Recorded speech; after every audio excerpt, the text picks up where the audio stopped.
Kings of Leon, California Waiting. Steve, the public have been waiting for us to return. Well, that's true enough. All right? Yeah. They had the best of last last week. week. Was a joy. They had Camfield and us without Carl the week before. But it's been a while since we've all been together. I'm Ricky Gervais. With me is Steve Merchant. And over there, with his little sunburnty, baldy head, little Karl Pilkington. Hey. All right? Yeah. That wasn't Steve slapping me head then, by the way. No, that was just him clapping, like Steve Wright in the afternoon. It's a great show. Because it is a good show. Yeah. He's so pleased that we're a posse. Yeah. And we're all back together. 3 holidays Carl's had last year. Yeah. I'd love to have 3 holidays. You've got to start putting the work in I there. had 2 holidays then. No, you had 3 holidays. You went away with Suzanne and her parents. Yeah, well, that doesn't count. It does count. If you book 2 weeks off the firm and you go away and you go, how was your holiday? Go, well, I didn't really count. It wasn't a really good holiday. Can I have them days back, please? My New Year's resolution is to be nicer to you. But well done, you've already broken that. No, but talk sense. Talk sense. You've had 3 holidays this year. And I'm just saying, you're in your 30s now, and 30s is when you should be really putting the work in. That's true enough. To reap the benefits in your 40s, 50s, 60s, 70s, 80s, 90s, and 100. Karl, what's your New Year resolution? What about think before you speak? It's worth. See, I'm allowed to laugh. I'm allowed to laugh at things other people say, Karl. That one, that is a good suggestion. How was your holiday, Karl? It was all right. Right, brilliant. But that I don't see on the ratio of good to bad in Karl's mind. That might be amazing because we never It might be amazing, see the mightn't places it? of anything. I'll tell you what. Can we have a cracking little tune and then come back and hear about Karl's holiday? I'd love to do that. Let's keep it tight. Love to Tear Us Apart by Joy Division. Now, I can't put my finger on it, but that doesn't sound like the original. And it's off a compilation. It sounded a bit fast. I think the vocal was slightly different. If anyone can, put me out of misery, I think it might be in a session of the time or something. Karl, is it a New Year resolution for you? Another one. Maybe when we ask you to get a song, get the original single version. I could be and wrong, not some but obscure session. Yeah, it does seem different, doesn't it? Very odd. Yeah. Yeah. Maybe we just remember it wrongly. But anyway, that's XFM for you. 104.9, I'm Ricky Gervais with me, Steve Merchant. Karl Pilkington. Karl, you went to Lanzarote. Yeah. People said don't go to Lanzarote. They told you it was Lanzarote. They told you, were they right or wrong? You were right, yeah. Really? Yeah, it's a bit ropey, yeah. Is it? Why? Just out there. If it wasn't for the volcano they had, it'd been knackered. That's their big draw, is it? That's it, basically. That's all they've got going for them. When you landed, was it really hot? Were you initially quite excited? You were thinking this is okay? It was warm. It's we can't complain about the weather. The weather was all right. Sure. You know what I mean? That's what I went for. But it'd be nice if there just was something else. Yeah. What did you do all day then? Did you read your ritual book? No, I didn't read that. I read that book. Do you know the book that I bought and all the chapters were messed up? Oh, yeah. I bought a better version of that. All right. And I read that. Excellent. And then... Did it make more sense in order? Yeah, a lot easier to follow. Yeah.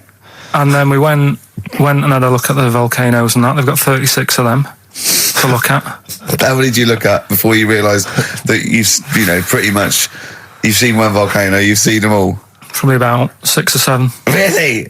And then when you got to the 8th, you thought, now I know what this is going to be, Suzanne. This is going to be like a mountain with a hole in the top. Yeah. Really? But it happened years ago as well. It's like, just keep a couple, fill the rest in, tidy it up. Fill the rest in! Yeah, no, Well, getting some builders. No, seriously though. Okay, 4 million tons of concrete, please. They're an absolute death trap. Yeah, what do you mean fill them in? Do you know what a volcano is? It's just a hole, isn't it? That's happened. Well, it's more than the hole. It's more a portal to the magma in the centre of the earth. Back in 1730 it happened, and they still haven't sorted it out. Well, when you say it happened, volcanoes were made a lot longer ago than 1730. No, but the one that did Lanzarote in. Right. Sort it out. What would you suggest? Well, How can they fill it in? It's joined. It's all joined. No, but what I'm saying is... the big plates of the earth are all joined. All the magma's joined. With the trade centre thing, that happened. They cleaned it up, sorted it out, they've moved on. That's what I'm saying. Whereas Lanzarote have just gone, leave it. It happened back in 1730. You misunderstand me. How, in the name of God, can you fill in a volcano? You ignorant twit. No, but it's not just the holes. They've actually left the lava everywhere. That's what I mean. It's not just the big holes. There's lava everywhere. But it's molten rock. They can't just pick it up like they're like a carpet. Put it in the holes. The holes are there ready. Just push it all in. That's what I'm saying. What exactly is there then? Is it just a kind of moon-like kind of surround with just kind of dust and rock? That's exactly what you see. I was there when the Mars thing all went wrong. Yeah. I would have just sent a camera crew there, filmed a bit of that, right? And say, here we are. This is it. Yeah. Ignore the little coffee shop in the background. Yeah. Right? This is Mars, because that's where it's like just loads of dust. Yeah. Holes everywhere. Tidy it up. Little round-headed aliens complaining. It's just like Mars. Yeah. So is there what's the best bit about the holiday? Come on, pretend you're Judith Chalmers. I have been doing. I would have done all. I would have said that. Don't bother. Right. I mean, the hotel was good. Yeah? That was all right. What was that like? It's all right. Just, clean. That's all you want, isn't it? See, that's not quite what Judith Chalmers does. She doesn't go, what's the hotel like? All right, yeah, clean, isn't it? All right. What was it like? What was it? 3-star, 4-star? Did it have a swimming pool? What was the room like? I had a swimming pool and that. Yeah. Yeah, it's good. I think it was one of the better ones on the island. Okay. Nightlife? Wasn't really any. There was a bar, there was some bands playing. Yeah. Not very good. Food got a bit boring. Yeah. It was always the same food every night, but they sort of themed it and made out as if it was different. So, like, on Mexican night, it'd be chicken with a nacho on it. Right. And Chinese night, sort of chicken with a little prawn cracker on it and stuff. Sure. But that got a bit boring. That's me just turning on my phone because I want to read to you a text that I got from Karl. I think you sort of sum up the holiday in this text, don't you? Do you remember it? I can't remember. Let's have a look. Let's have a little look. Instantly, what did Suzanne, your girlfriend, make of it? Similar view to you, that they should fill in the holes? Yeah, it's just that thing, you see, I went on a coach trip, right? And you go and see the volcanoes. Like I say, there's 36 of them. Yeah. Which, how many do you need? And when we're on the coach going round all these volcanoes, the fella on the front's going and look out your left window at the moment, and there's a volcano. And if you quickly look out at the right-hand side there, there's another one. Right. And on the left, there's just like, all right, we've seen it. Sure. Do you know what I mean? Yeah. And that trip, we'll talk about that trip in a bit. Right, this is the text I got from Karl, right? All right. Been up to a volcano. Been in some dead artist's house who built his house in the lava. They said they would show me science with volcanoes, but all they did was chuck some water in a hole and it shot up in the air. No dwarves in the canteen, no Scousers here, but there is a Swede woman with a big head. She looks effing gormless with a cap on. All right? So a little reference there to... A Swede woman? What's that mean? Do you mean Swedish? Yeah. Or she looked like a vegetable? No, the Swedish woman. But they've all got sort of quite big bill, aren't they? And I sent him a text. Oh, well, it's just good to be on holiday because, I'm working. He sent back, so am I. Just been watching Sky News. There is a school for monkeys who want to get a band together. Is that monkey news for later?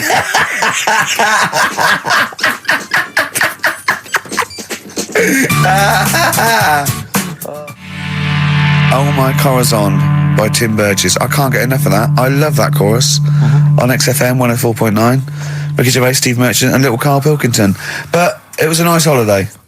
Yeah, it's all right. It's just, I went there to relax and that. Exactly. Did a little bit of that. Trying to think of some new, features and stuff. Sure, always working. 3 holidays a year, Jesus. Oh, not really 3. Oh, 2. It's all one big sort of like work thing to me and Steve. 2 holidays, isn't it? Work hard, you need the holidays. So, yeah, the things that annoyed me was like, you get bored, sat around the pool after a couple of days. I'd read my book. Yeah. There wasn't much going on the Not even any crabs to throw sand at, was there? No crabs or anything. They wouldn't bother with Lanzarote, right? So decided to go on a little trip. That's when I saw the volcanoes and that, 36 of them. So we go on the trip, And the thing that annoys me, it does happen every holiday that you go on. If you go on a sort of a package thing, they have these trips, right? And you pay about 40 odd quid, and they give you some wine, so it make it feel like you're getting your money's worth. But how many of these trips have you been on then? Loads. Probably about 12. More holidays than I've had. Go on. So anyway, so you're on the coach, right? And they take you for the volcanoes. They took us in the middle of nowhere. Yeah. Right. There's nothing else round there. Sure. It's like I say, it's like Mars, but with holes in the ground. Yeah. Right. And they sort of drop you off, and they go, right, everybody, see you back here in an hour. There's loads of volcanoes for you to look at, and a coffee shop over there. And you know for a fact, right, you don't need an hour there. You could just say, well, just keep the engine running, because I'll have a look in this hole, we'll get back on, give us 5 minutes. Don't need an hour. Absolutely. But you know that they've got something going. It's a backhander, definitely. What, with the coffee shop? Definitely, yeah. They go there. And they get everyone to have an ice cream and a coffee, and they sit down, have a fag, talking to the bloke. Yeah, and it's like, cousin. Yeah. How much was the coffee? Was it probably about €3 each euro? So I think it was $3.50. Sure. Yeah, which is, I don't know, that's about £2.5. Yeah, they stitched you up. Well, I remember we were on a family trip to France once. We went to Paris. We got a coach coming back from Paris to one of the ferries, one of the ports, Calais or wherever it was. Coach trip. That's quite a long coach trip. And at one point we were thinking, we're on the motorway, this is fine, we're making good progress. Suddenly we came off the motorway. We must have gone like 40 minutes out of our way, end up in this street, completely empty, little French town. And it's parked outside this, what appears to be a restaurant. And a guy jumps on, dressed like a Butlins red coat. He's French, but he's putting on a kind of English accent. He goes, hello, thank you very much, top of the morning, good morning, hello, come in, we've got food, drink, go upstairs, we've got rooms if you want to have a rest, or play around, no, it's up to you. And we all had to funnel off this thing into this restaurant, and this one family went, well, we don't want to go in the restaurant, we brought sandwiches, we just want to get to the port, we're not interested. And they said, well, you've got to come in the restaurant. And well, we don't want to come in the restaurant. So the guy said, well, I'll have to lock you in the coach. So this family were locked in the coach while we all traipsed off in, and I could just look, but I looked back and just saw this little kid with his face pressed up against the glass. Take me with you. I want to go in the restaurant. They were just stuck in there. Absolutely livid, as you would be. But that's definitely a backhander. But we went inside, and it was extraordinary, because initially you had to pass through a souvenir shop to get into the restaurant. Perfect. And it was catered entirely to English tourists. So there was like pictures of the Queen and Prince Charles on the wall. It was done out in a kind of mock Tudor style. It's absolutely extraordinary. I mean, it was so bizarre because it was so out of the way. Did that come before the coach sort of scam, or did the coach guy, he knows it? Is it a brother of his? I don't know how those things come about. But I know that is that going on in this country with French and German tourists? Yeah, I'm sure it is. Is it? Yeah, they say, I'm sure people say, look, if you bring 30 people to this restaurant, I'll see you all right. It wouldn't it? If you got your favourites, because you don't have to. The coach driver's pretty much God on those things, because those people don't know where they're going anyway. Yeah, but at least here, there's other stuff around. You don't really get that in the middle of nowhere situation in this country. Well, not really. Not if you're going from London to Manchester. You could stop off anywhere. They don't know where they are. There's places with nothing to do or see. It's that those attractions. There's loads of in America, but there's a few here, like Sheep World, and you go out to Gloucester, and there's a town. It's got the biggest cotton reel in the world, and that's it. It's a tourist shop, a big cotton reel, and some bloke at the gate going, "It's a quid to see it." There it is. All right. I went to I know it's quite a big. I went to a Shire Horse Centre once. Yeah. But when did Shire horses become so popular that they got their own theme parks?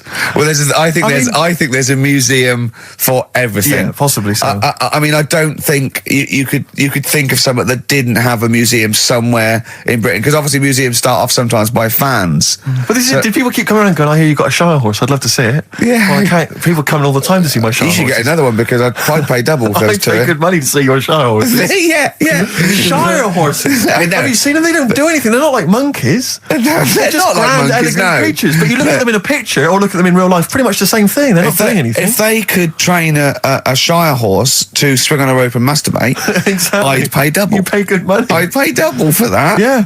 There's a museum in Italy when we went there a couple of years back. Suzanne had one of those little guide things. Museum there just for spaghetti. Yeah. I mean, open a restaurant. Yeah. Yeah. Oh, was it interesting spaghetti? Spaghetti in different shapes? Don't know, didn't go. I went to see a big hole in the ground. Sure. Can't get enough of them. Well, but out of 10 then, what would you give it out of 10? All in all, food, location, Right. relaxation, enjoyment. Yeah, that's 6. Okay, brilliant. 6, yeah. Next week, where are you going next week?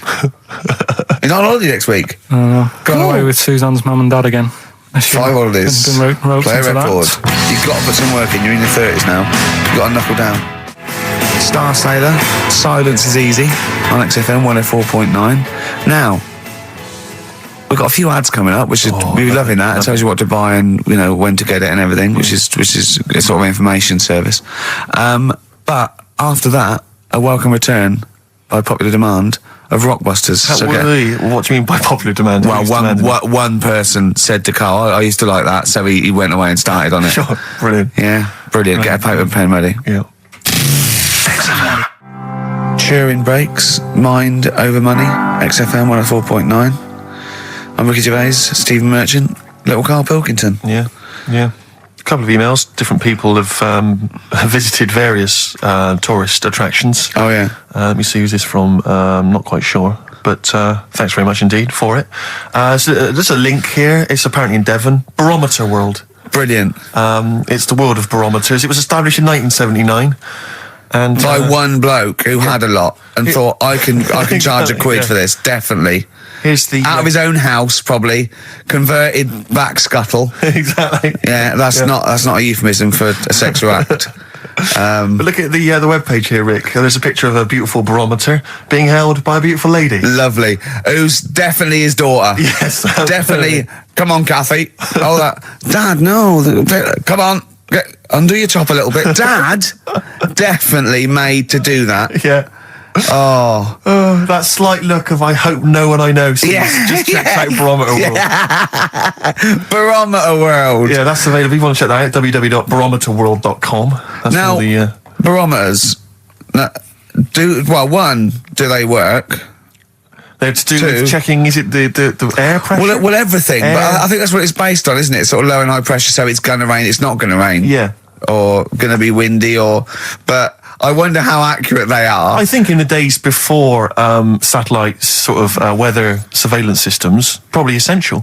Yeah. Nowadays, as essential as hanging some seaweed out by the back door. probably. I think it's probably similar. I think it's the same one as holding a needle and thread over a pregnant woman. If it goes clockwise, it'd be a boy. Yeah. Yeah. The thing about a barometer is how far into the future can it predict? Exactly. 'Cause How do you know? If it's a case of you may as well stick your head out the window to see if it's raining. Exactly. This barometer goes, oh, it'll be windy and rainy. When? The barometer goes, soonish. Yeah. So I can't say, but it will, well, within the 7 days. I don't want to be specific because you'll have me. Yeah, you'll yeah. I don't. But I mean, I'm just a barometer. I'm not really a weather person. Reanalyse the information. Yeah, brilliant. What's in there? What's happening in there? What chemicals are being affected? How does it work? I don't know. I assume it's probably something. Wait a minute, let me email Barometer World. What could it be? It could be quite interesting. It could be mercury that's based on a sort of temperature. It goes up with. Oh no, it's not temperature, is it? Barometer. It's pressure. So. It's probably just very fine. It's like a fine, very, very fine needle, isn't it? This is almost as embarrassing as last time we were on. We couldn't figure out what the name of the leader of China was. Was it the King of China? The Prince of China? Oh, this is where we were trying to imagine what it'd be like if all the Chinese people at once jumped up and down and made a big tidal wave. But if you do know what the name of the leader of China is, we don't mean the name of the particular person in charge, but if it's a king of China, the emperor of China, the chancellor of China, the prime minister of China, didn't it? That was Japan. Yeah, this is it. I don't know what's the big guy in charge. Is he still the chairman? I know Chairman Mao was important. I think he was just the chairman. I think he just governed all the big meetings. Yeah, I don't know. He just kept the minutes.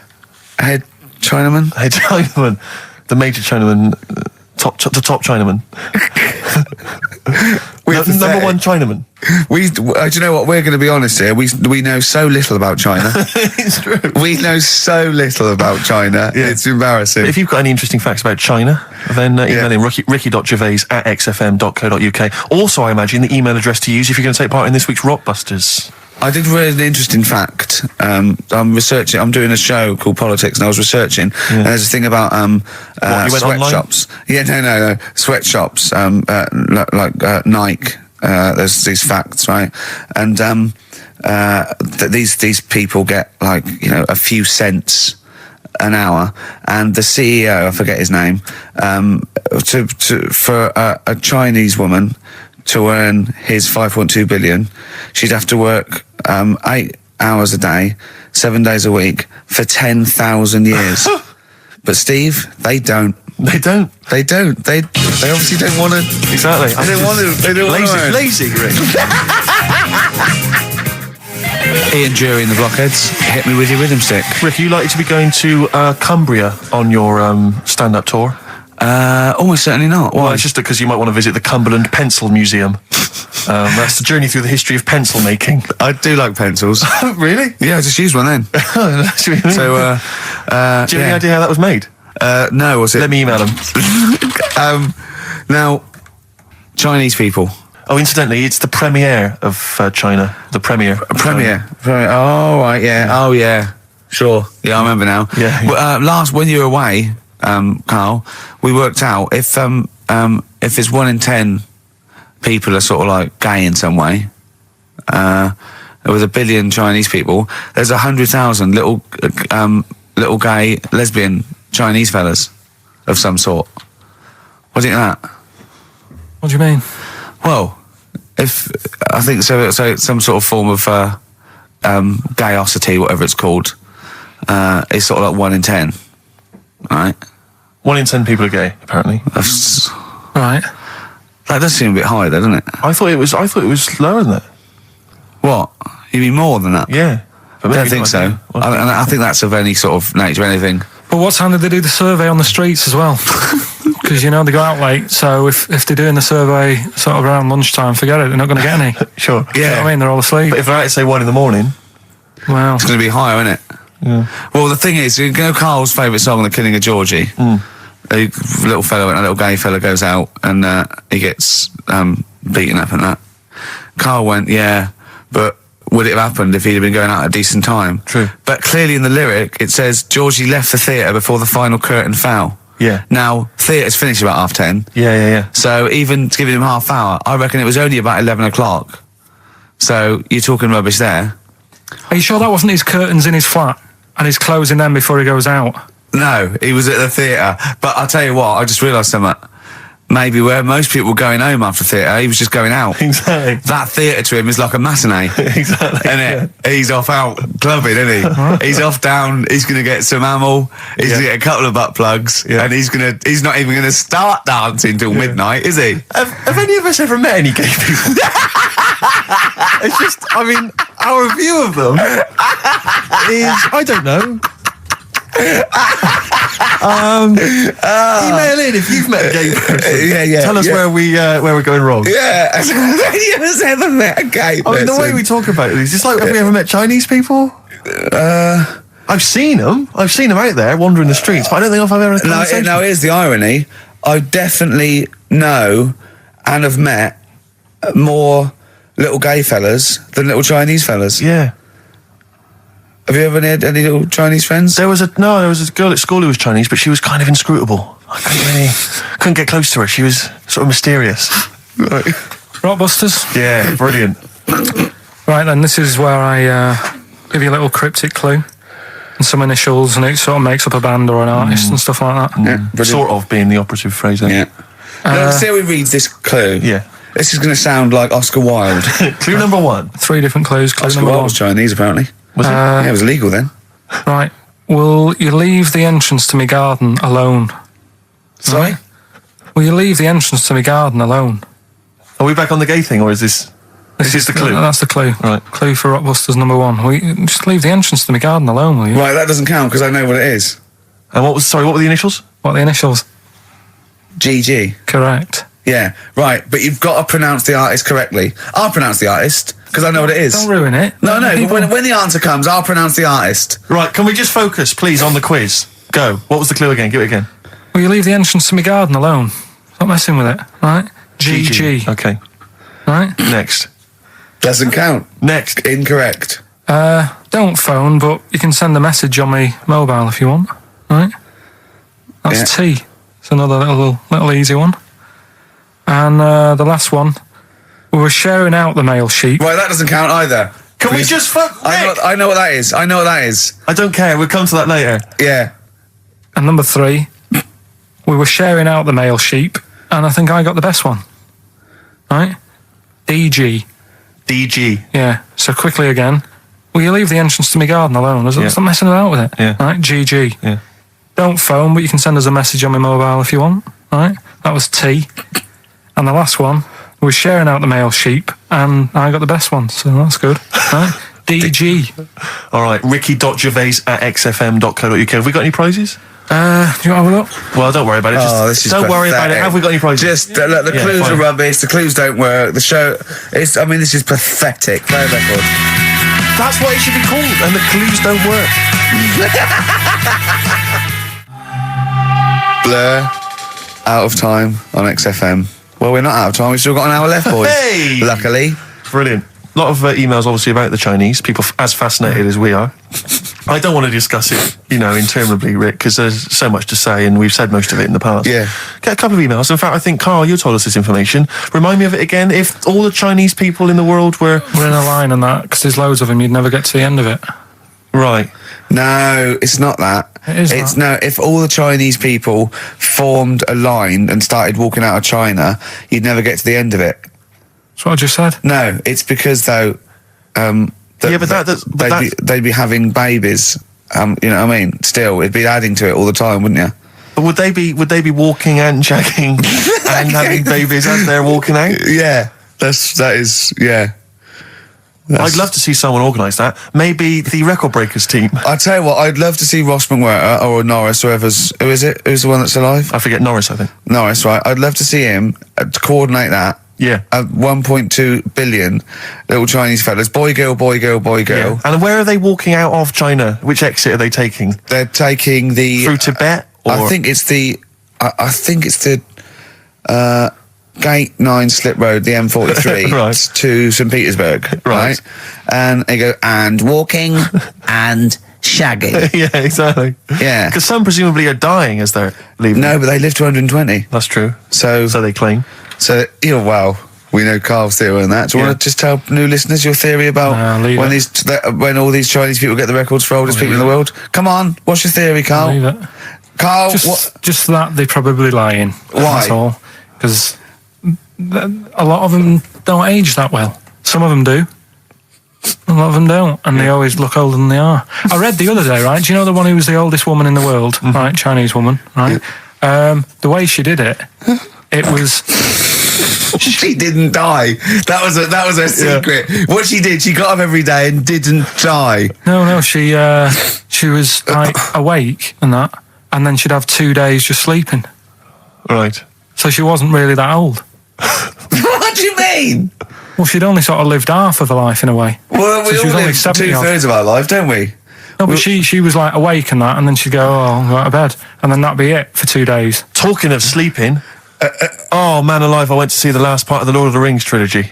Why? Well, it's like a family thing now. Every Christmas, my family and I have been going to see the Lord of the Rings, the next instalment. It's like a family thing. What will you do if they keep making them? Oh, I'd say I've wasted now about 10 hours of my life with that tripe. You can never get that back. Never get that back. That's what Peter Jackson owes me. 10 hours now he owes me of my life. It is absolute drivel. Well, I know. We've said this before. I don't want to harp on again about it, but I cannot fathom why everyone is so excited and loves these films so much. Like you say, people review saying it's the best film ever. I think this is the greatest movie I'll ever see. And I don't...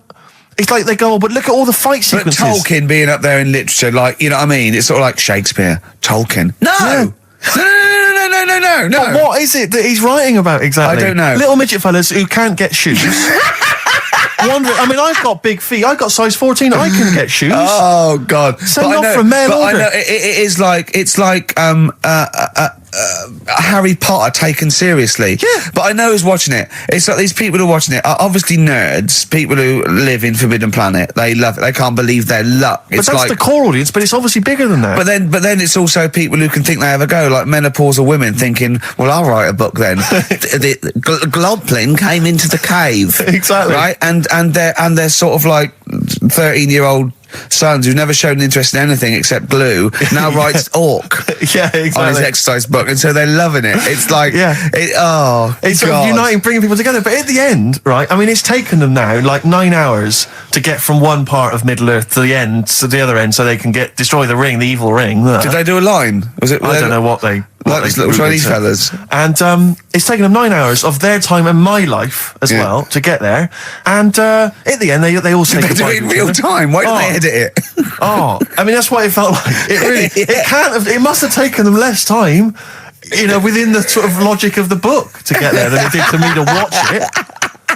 And at the end, they sort of say goodbye to each other and they all hug. So there's like, there's little midget one, Frida, saying goodbye to, Bjorn. What are and they Benny. called in the thing? Because are they PC in it? Are they called like midgets and dwarfs? No, they're called hobbits.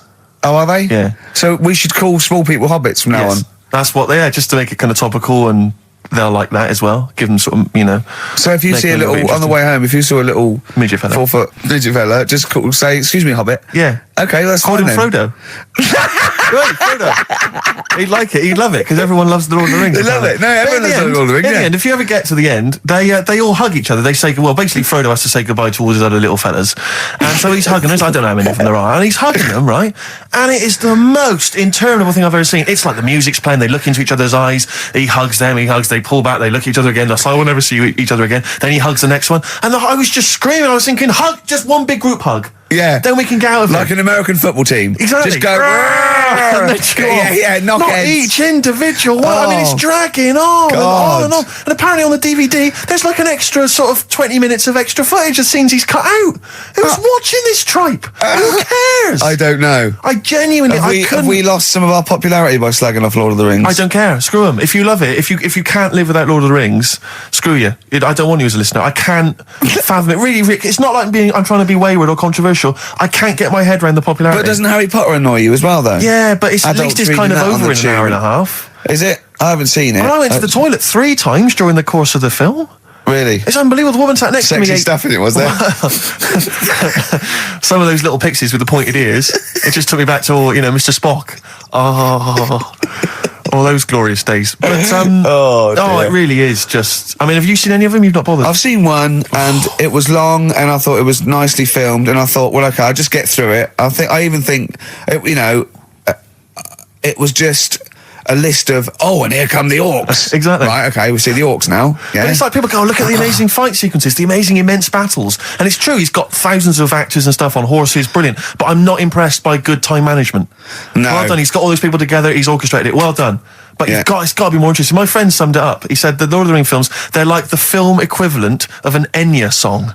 Yeah. And that to me is exactly right. Lots of billowing dresses, slow musical moments. That's good. People riding majestically on horses. Enya.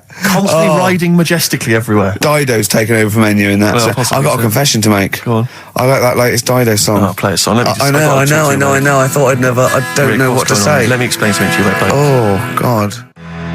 Biting Bottles, Richard Ashcroft on XFM. We've had an email which I suppose puts my hatred of Lord of the Rings into perspective. It says, yeah, you may have spent 10 hours of your life wasting your time with Lord of the Rings, but imagine how many hours of people's lives this show have wasted for our listeners. Yeah, that's true, Well, I yeah. suppose it does, balance. 2 it out. hours a week for a couple of years. We can never give that back to people. I know, it shows it mounts up, doesn't it? Yeah. We should be doing some kind of community service for people, maybe pop around. Well, this is community service, isn't it? Because Carl, it makes his brain work a little bit, True. and it keeps him, from going on holiday, sort of for 2 hours a week, which is good. We spent New Year's Eve together, me and Carl. Oh, yeah. It was me and Jane, Carl and Suzanne. Her hair doesn't really look like Dave Hill. I must You didn't confess. see it when it was done, though. Yeah, she had the coat on that you bought her to say sorry, though, didn't she? Yeah. And Martin Freeman and his girlfriend Amanda and Glyn and we all went for a meal, and then we all went back to ours, and sort of saw in the new year and all that, and all the fireworks. And then in the wee hours, when just the drinking seriously starts, we started playing parlour games. And do you know that game when you go round, started off like with pop bands or rock bands, you have to say a band, and then they have to come up with a band immediately that starts with the letter that your band ended with. Right. So Suede, E, Erasure. Do you know what I mean? Go around. And we did that, right? And then we had to change that because people were sort of using the same ones crop up. So I said, well, let's do Animals. We were doing Animals. And I gave Carl one. I think Carl panicked. You know, do it quite quick. I want to just test it on you. Okay. Is this bands? What is it? I said... Now, what did I say? So basically, I said an animal, and it ended with E. Okay, so I go skate. Eagle. There you go. Yeah, but hang on. I think I was the third person. Right. So think of another one. Hurry up. Eel. Yeah, I had that. Yeah, I did that one. All right. Right. Yeah, a lot of E's coming up. Elephant. Yeah. Do you know what Carl said? Go on. Ready? Yep. Egg.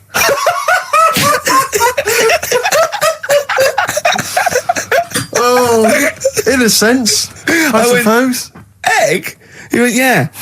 I went, no, wrong. He went, well, what? And then Martin came to his rescue and went, well, what is an egg? Animal, vegetable, mineral. I said, well, it's animal, but it's you can't have egg. But would you allow tadpole? Well, yes. Is Yeah, that not because it's a considered? larval stage. Yeah, no, but egg, you might as well have leg or eye, uterus. It doesn't count. Egg, you panicked. Brilliant. I still think I'm right. Well, you're not right. We were naming, you know. Just a bit of fun, though, isn't it? Yeah. Exactly. Yeah. You meant, why obey the rules? It's just a Exactly. bit of Yeah. fun. No, that is true. Don't That bother is with the true. rules. That is You true. had the fireworks in the year, did you? Yeah. What, you had them yourself? Or No, you no, just no, watched you them? could stare across the river, we could see him. But actually very impressive. And I'll tell you what, they got it right this year. Instead of 2 hours of letting off fireworks, people were going, oh, can we go now? It was 3 minutes, and they spent £1 million on the 3 minutes. And that's it. That's all you can stand, 3 minutes of fireworks. Oh. To me, fireworks are like watching Lord of the Rings. Exactly, I've absolutely. never been impressed as a child. Never been impressed. I've never been impressed as an adult. But a big bang, a huge big explosion, that'll do me. They used to have little community fireworks displays at Christmas, things like that, near our school, maybe in the school or at the local kind of community centre. And I used to go along to them with the family and everything, get the sparklers, and they would have the fireworks. And that would be, and I was just bored silly. And I always thought that if the guy organising it had wheeled out an enormous firework, climbed in, gone, last one to the moon's a bender, and then shot off, that I'd have been, that'd be good, yeah. But it's just interminable. Do you reckon I could take out that church? Yeah, from exactly. here? Yeah. Money on it. Go Yeah, on then. yeah. That'd be worth it, wouldn't it? But little zoom, another one. Oh Christ. So a friend of mine was telling me that they once had some indoor fireworks, which apparently is just, I mean, imagine that. Who needs indoor fireworks? Well, I think that's just little, yeah. I think one of the things, we got indoor fireworks once when I was little, and I remember one of the fireworks was that little celluloid fish that you put in the palm of your hand. Of course. And it Predicts goes, the oh, future. you're sexy. Yeah. What, it curled up because of the heat of your hand? Yeah. Oh, you're dead. It didn't curl. Actually, it's Grandad. He's dead. Yes. His hands are cold. Oh, no. That's the only way that would be... Oh, yeah. So that's the only test How it did you can discover do. he was dead? We used one of those predictive fish. It came out dead. Yeah. Just flapped. Yeah. Did you have a good time, though, Carl? What, at your place? Yeah. Yeah, it was a good night, wasn't it? We danced, didn't we? A bit of a dance. What, the two of you together? Yeah, Amanda had got one of those DVD films. No, straight to, DV cameras. camera, It goes right. straight to... DVD. Yeah, Okay. amazing, right? And Carl was doing his moonwalking. I was sort of doing some sort of jazz step, wasn't I? Sort of like Michael Jackson. I ended up jumping up on the couch with both feet and falling straight back on my back. Of course you did. I can't believe I was all right. Yeah. What's the chance of that? It's when you're drunk that you sort of like, you revert to childhood and you sort of bounce. Yeah, exactly. Yeah. So luckily... Is that DVD going to be available in the shops later this year? Track 1, side 1, the first Talking Heads album, Uh-Oh, Love Comes to Town. On XFM 104.9. Yeah. Well, I think it's Rockbusters results, isn't it? Okay. All right. Brilliant. Do you want the prizes, by the way? Not really. Not bothered? No. Right, some videos and DVDs and that, yeah, some yeah. good stuff. in there. VHS, I hope. Couple. $4.99. Is that one about TV weather? titles. What? There's the weather one. That's going to be on telly. Donald McIntyre. Oh, yeah. That's in there, if you want that. Yeah. He reckons Donald McIntyre ripped him off because he did a thing about how much it costs to have a chimp, cheap as chimps. What was the other thing you think someone ripped you off? Rockbusters. Ken Bruce on Radio 2 is doing Songs of Phrase. He was doing that over Christmas. I Was took it? 1 week off. He's in there. And when he heard that Donald McIntyre was doing a programme about wind, he thought he was moving on Auntie Nora. Right. So the first one, will you leave the entrance to my garden alone? Right, that was the cryptic clue. The initials were GG. Yeah. That was Gareth Gates. Gareth Gates. Gareth. What would you Gareth Gates. No, but it's Gareth Gates, isn't it? So why would you say to someone Gareth? Is that like what's that, a Manchester thing when you say Gareth? Gareth Gates. Gareth Gates, Gareth Gates, the bloke who came second in Popeye, yeah, Gareth Gates. So that's the first What one. was that about getting off the thing though? Leave my entrance alone though. I don't understand what it's got to do with leaving my entrance alone. The gate Gareth, to the garden. No, the gates bit, but what's Gareth got to The do with it, second one you was ignoramus? don't phone, but you can send me a message on my mobile if you want. Yeah. The initial was T. Yeah. Text us, right? Just No, it's text. The word's text. Yeah, So you'd have to say text text me. text us. Text, what do you mean? No, text me. What's that? The third one was we were sharing out the male sheep and that. Right? I got the best one, DG, right? We were sharing out the male sheep. And I Get got to the it. best It one. doesn't work anyway. Get to it. What is it? Delta Good Ram. Dealt a good ram. You were dealt a good ram. Delta Good Ram. All right. So who's the winner? We're going to give it to Stephen Gunning from Tooting. He's got all of those right. I don't know how, but well done to him. And he wins some crack in a jiffy bag. Literally. You too on XFM? Yeah. Snow Patrol and Run on XFM 104.9. Yeah, not bad at all, not bad at all. So everyone had a good Christmas though, yeah? Really? Carl, even though it was like a little bit Lanzagrotte, it was a nice Christmas. Yeah. What was the book you read, by the way? Someone just emailed in and wanted to know. What was the book you read? It was The Governor. The Governor? Yeah. Right, okay. Did you buy Suzanne a gift in the end? Which you surprised her with on I Christmas did, Day? yeah. After that show that we did before Christmas, Yeah. I was walking home thinking, might as well treat her then. Yeah. Went and got her a necklace. Nice. Actually, she said she wanted a necklace, but I didn't know which one, but went and got one. Yeah. And she was happy with that. Yeah. Um, Shut her up. yeah. but, yeah. And did she get you something? a gift back? She did get me something, yeah. See, we knew she Of course would. she would. Yeah, but the thing is, right, she got me a little Game Boy Advance to take on holiday because she Brilliant. knows I get bored. Lovely. Right? So that was good, but I was like, hang on a minute. I know how much I spent, Oh, and I know how much these are, right? But I was clever though. When I got to the airport, I bought her to get me an extra, bought me an extra game for it. Yeah. Got the value. Of course. when you were growing up, did you wait to ask your mum for sweets right at the counter so the woman would embarrass her into getting you it? What, you mean just slip it in the basket? Well, no, just wait till there's some, a stranger watching before you ask for sweets. Mum, can I have a Kinder Egg? Did you sit in front of Suzanne when it got to, Suzanne, can you get me something else? Because remember I spent more on that necklace than you did on that Game Boy Advance. And the woman in Dixon's goes, oh, you better get him something else. She goes, oh, bloody hell, all right then. Nah. She did well though. You know what I mean? She's done well to keep you, hasn't she? Done well. Because you're such a find. You're quite a catch. Yeah, she must wake up every morning and go, ooh, I am the luckiest girl in the world. Well, she told you that the other night. What? She said the other night how good it is living with me. Oh, yeah. I said to Suzanne, it must be great, because I only see him 2 hours a week and I like to squeeze his little head. You can do that all day, every day. Does she ever squeeze your head? No. No. No. It's like that thing though, isn't it? It's like when you work in a chocolate factory. You get sick of it, don't you? If it's there all the time. Yeah, she must think, well, I could squeeze that head anytime I wanted. It's not worth it. I just, yeah. What about your Christmas? My dad, I'm wondering if you're turning into my dad, because he bought my mum a bracelet. He won't mind me talking about this because he said you'll probably talk about this on the radio, and you're right, Dad. I am talking about it. He bought my mum a little gold bracelet, lovely gift, You know, it was a lovely thing. And she opened it, she loved it. And everyone thought, what a great gift, lovely gift.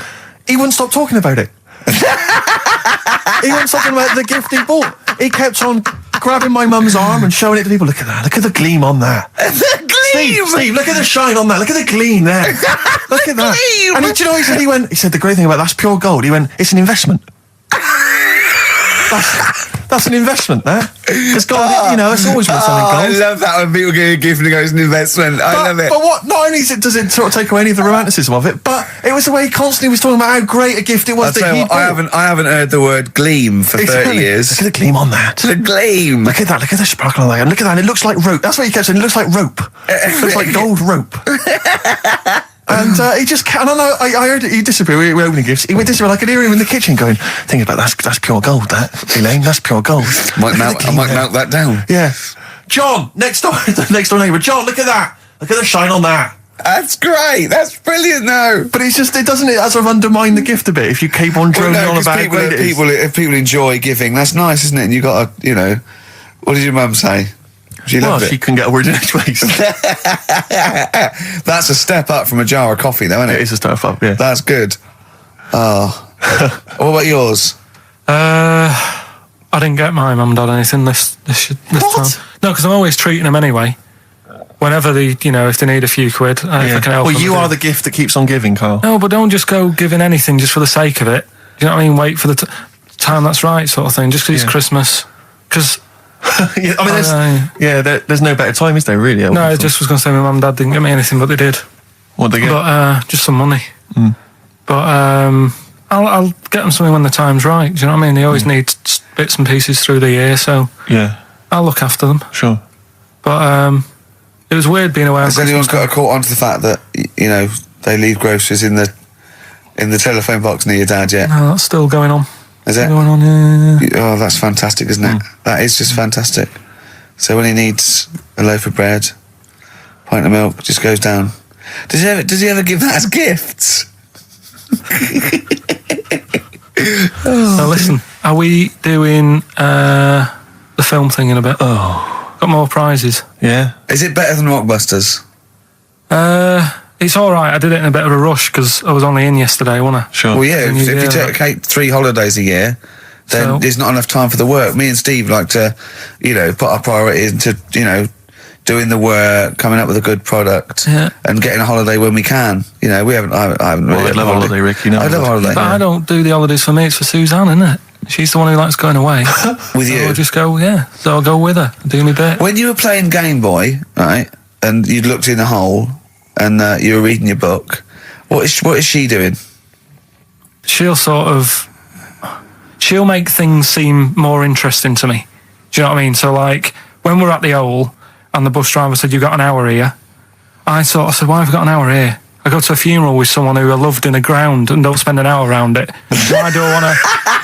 Do you know what I mean? Why do I want to spend an hour looking in this? Wasn't that terrible when your auntie just shot up in all this magma? Yeah. That was terrible, wasn't it? That was the worst funeral you'd ever been to, wasn't it? But she'll I'll tell you, that would make funerals more interesting. If they it was a cremation and a burial. Yeah. You just put them in a volcano and they go 2, 3, here they go, wee, up to heaven. I was having a conversation with my flatmate about songs that would be inappropriate to have at your wedding, at your funeral. And horny, surely is one. It, yeah, was it horny, really? Yeah, that was the first one we came up with. I'm horny, horny, horny, horny. That was the first one we came up with. Isn't Robbie Williams' Angels one of the... Yes. Biggest ones. I think Wind Beneath Your Wings. Yeah. I think is apparently quite popular. Oh, yeah. Yeah. I play that on Auntie Nora's. Aren't you? Bit of Boston. Yeah. A bit of who? Busted? Boston. More than a feeling. Right. It's much more than a feeling. Boston, More Than a Feeling. XFM 104.9. Well, another big moment here. We've had Rockbusters. We're going to have Carl's film quiz thing, isn't it? Yeah, it's a film quiz thing. I've done Planet of the Apes, right? Because one of the things we did in Lanzarote, went on this tour with sort of 3 northern blokes, and they didn't really know what they were talking about. Joking. You're joking.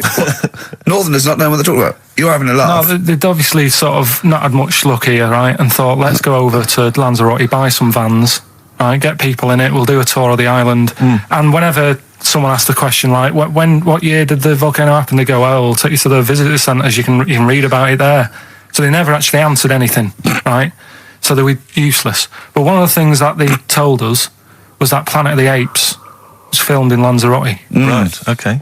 Right? That makes sense. A bit of it. Well, does it? Does it make sense? Well, what do you All right, mean? well, maybe does it was, maybe it wasn't. Okay, anyway.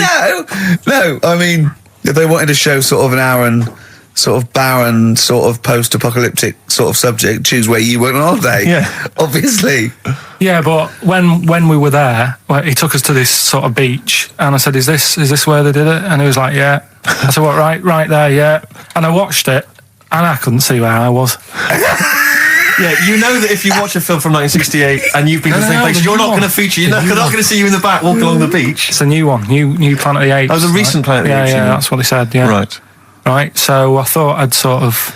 Now that sounds a little bit more far-fetched. I'd have thought that was probably a lot in Hollywood. Yeah. Well, anyway, is this the current Planet of the Apes or the old one you've done? Current Planet of the Apes. This is the recent one. All right, there'll be a question at the end of it, so listen on that. Is this entertaining to anyone, this? I mean, just take the last 4 minutes of conversation. But seriously, Rick, who cares? I don't. Do you? No. I don't. DVD's selling well. Exactly, what do I care? Right, come on then. All right, so Planet of the Apes, question at the end of it, listen and win some stuff, all right? Hey, where am I? What is this place? Hang on a minute, I'll have a look. According to the Lanzarote guide, we've been dropped off at the volcano bit. Apparently there's 36 volcanoes here to be seen. I hope you don't mind my saying, but this is a waste of time. I know what you mean. Don't know why they need 36 volcanoes. Just keep one. Fill the rest in. Like a car park or something. Excuse me, guide. Why's the bus dropped us off here? What's so special about this place? Well, according to our holy writings, that is where creation began, where the Almighty breathed life in the time before time. Wow, it's amazing that, isn't it? All this has been stood here for years and years. What about the coffee shop there? Is that old, is it? Well, nothing. You're out to rip us off. I raised about £4 for a coffee there. Always ripping people off. That's what annoys me with these trips. You get us in the middle of nowhere, we die in a thirst. Well, I'm not able to do without.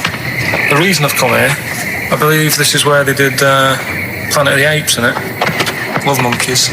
Especially the ones in Planet of the Apes, because they talk and that. Talking monkeys can't exist.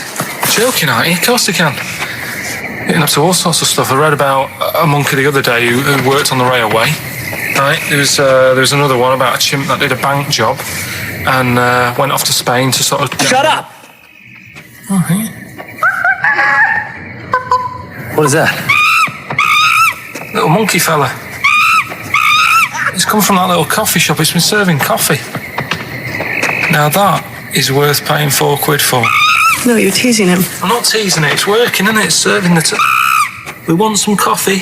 Get us some coffee. I've heard about this. You can buy coffee that's been sort of hand-picked by monkeys. It's like Coffee Mate, except it's more sort of coffee primate. Yeah. Hello, little fella. We want coffee. What do you mean, we? You're gonna have a coffee, aren't you? What else are you gonna do? Go and look at another 35 volcanoes? I'm staying here. I'm having a monkey coffee. It's brilliant. You find this amusing? Jesus, it's a talking monkey. All right, mate. Have a couple of coffees. Don't start now. We're off duty. I'm starving. What do you mean you're off duty? Have you bananas later? Just get us a couple of...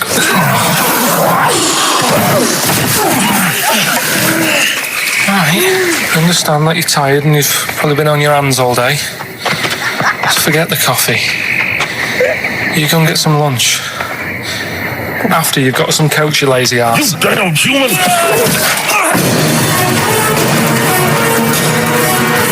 Helpful. Lovely. Excellent. So, what's the question?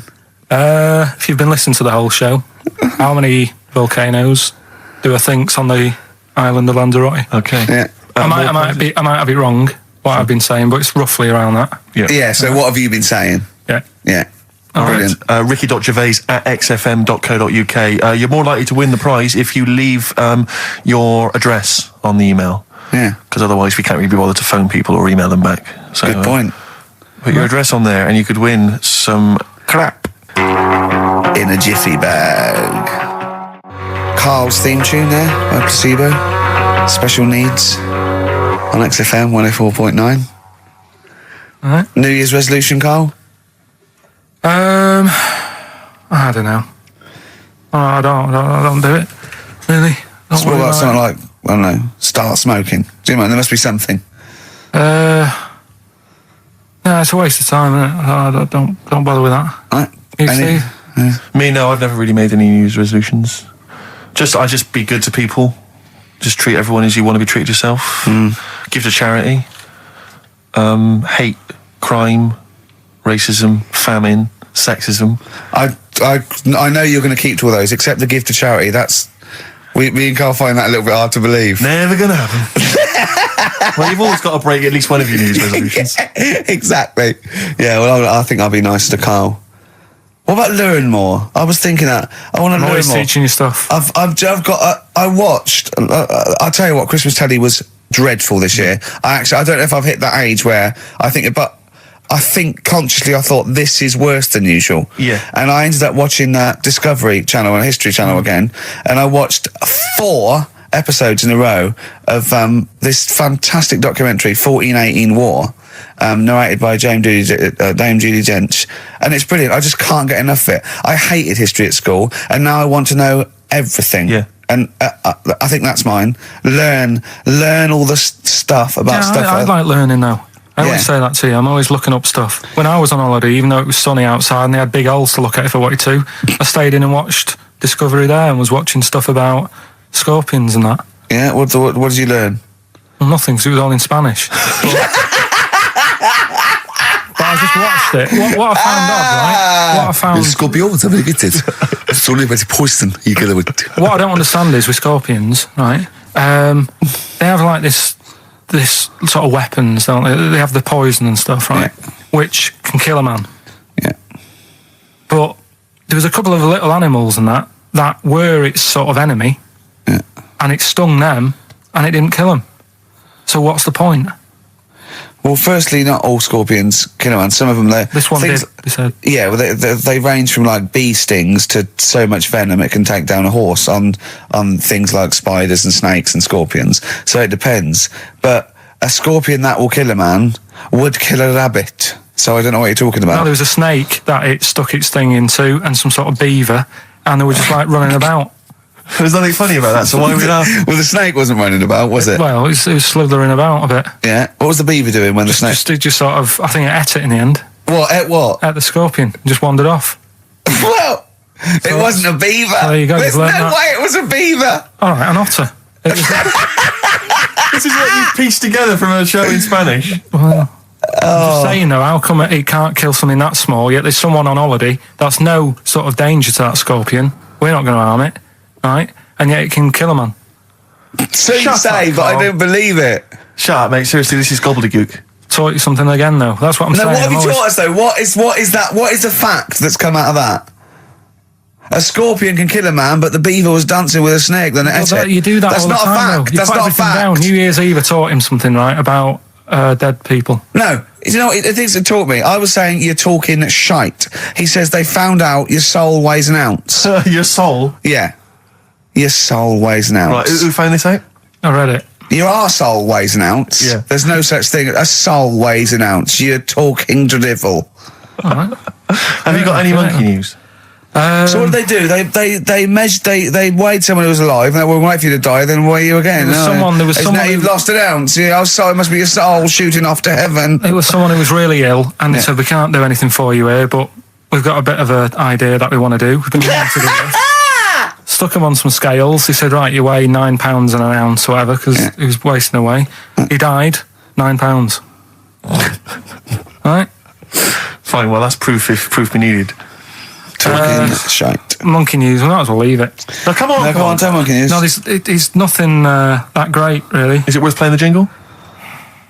Quickly? Go on then. Oh, chimpanzee, that monkey news. Right, it's about a monkey. 2004, four. It's about this woman monkey who was born in 1834. Right?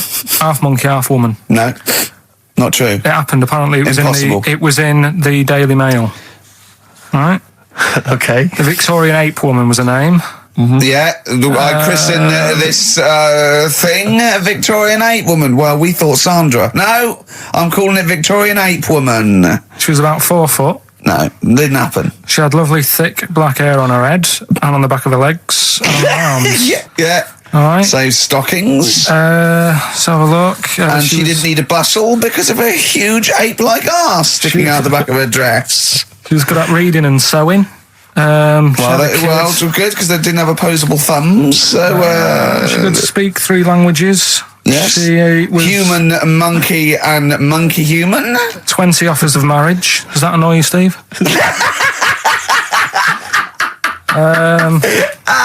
Absolute twaddle. All right, well, Like more rubbish than your soul weighing an ounce. Let's leave a it there. Victorian monkey Let's woman. leave it there, then. See you next week with some more twaddle. I was worried we wouldn't have the old magic in 2004, I but we're know. still talking shit. Merry New Year. 104.9 XFM, Ricky Gervais, Steve Merchant, Karl Pilkington's pressing the buttons.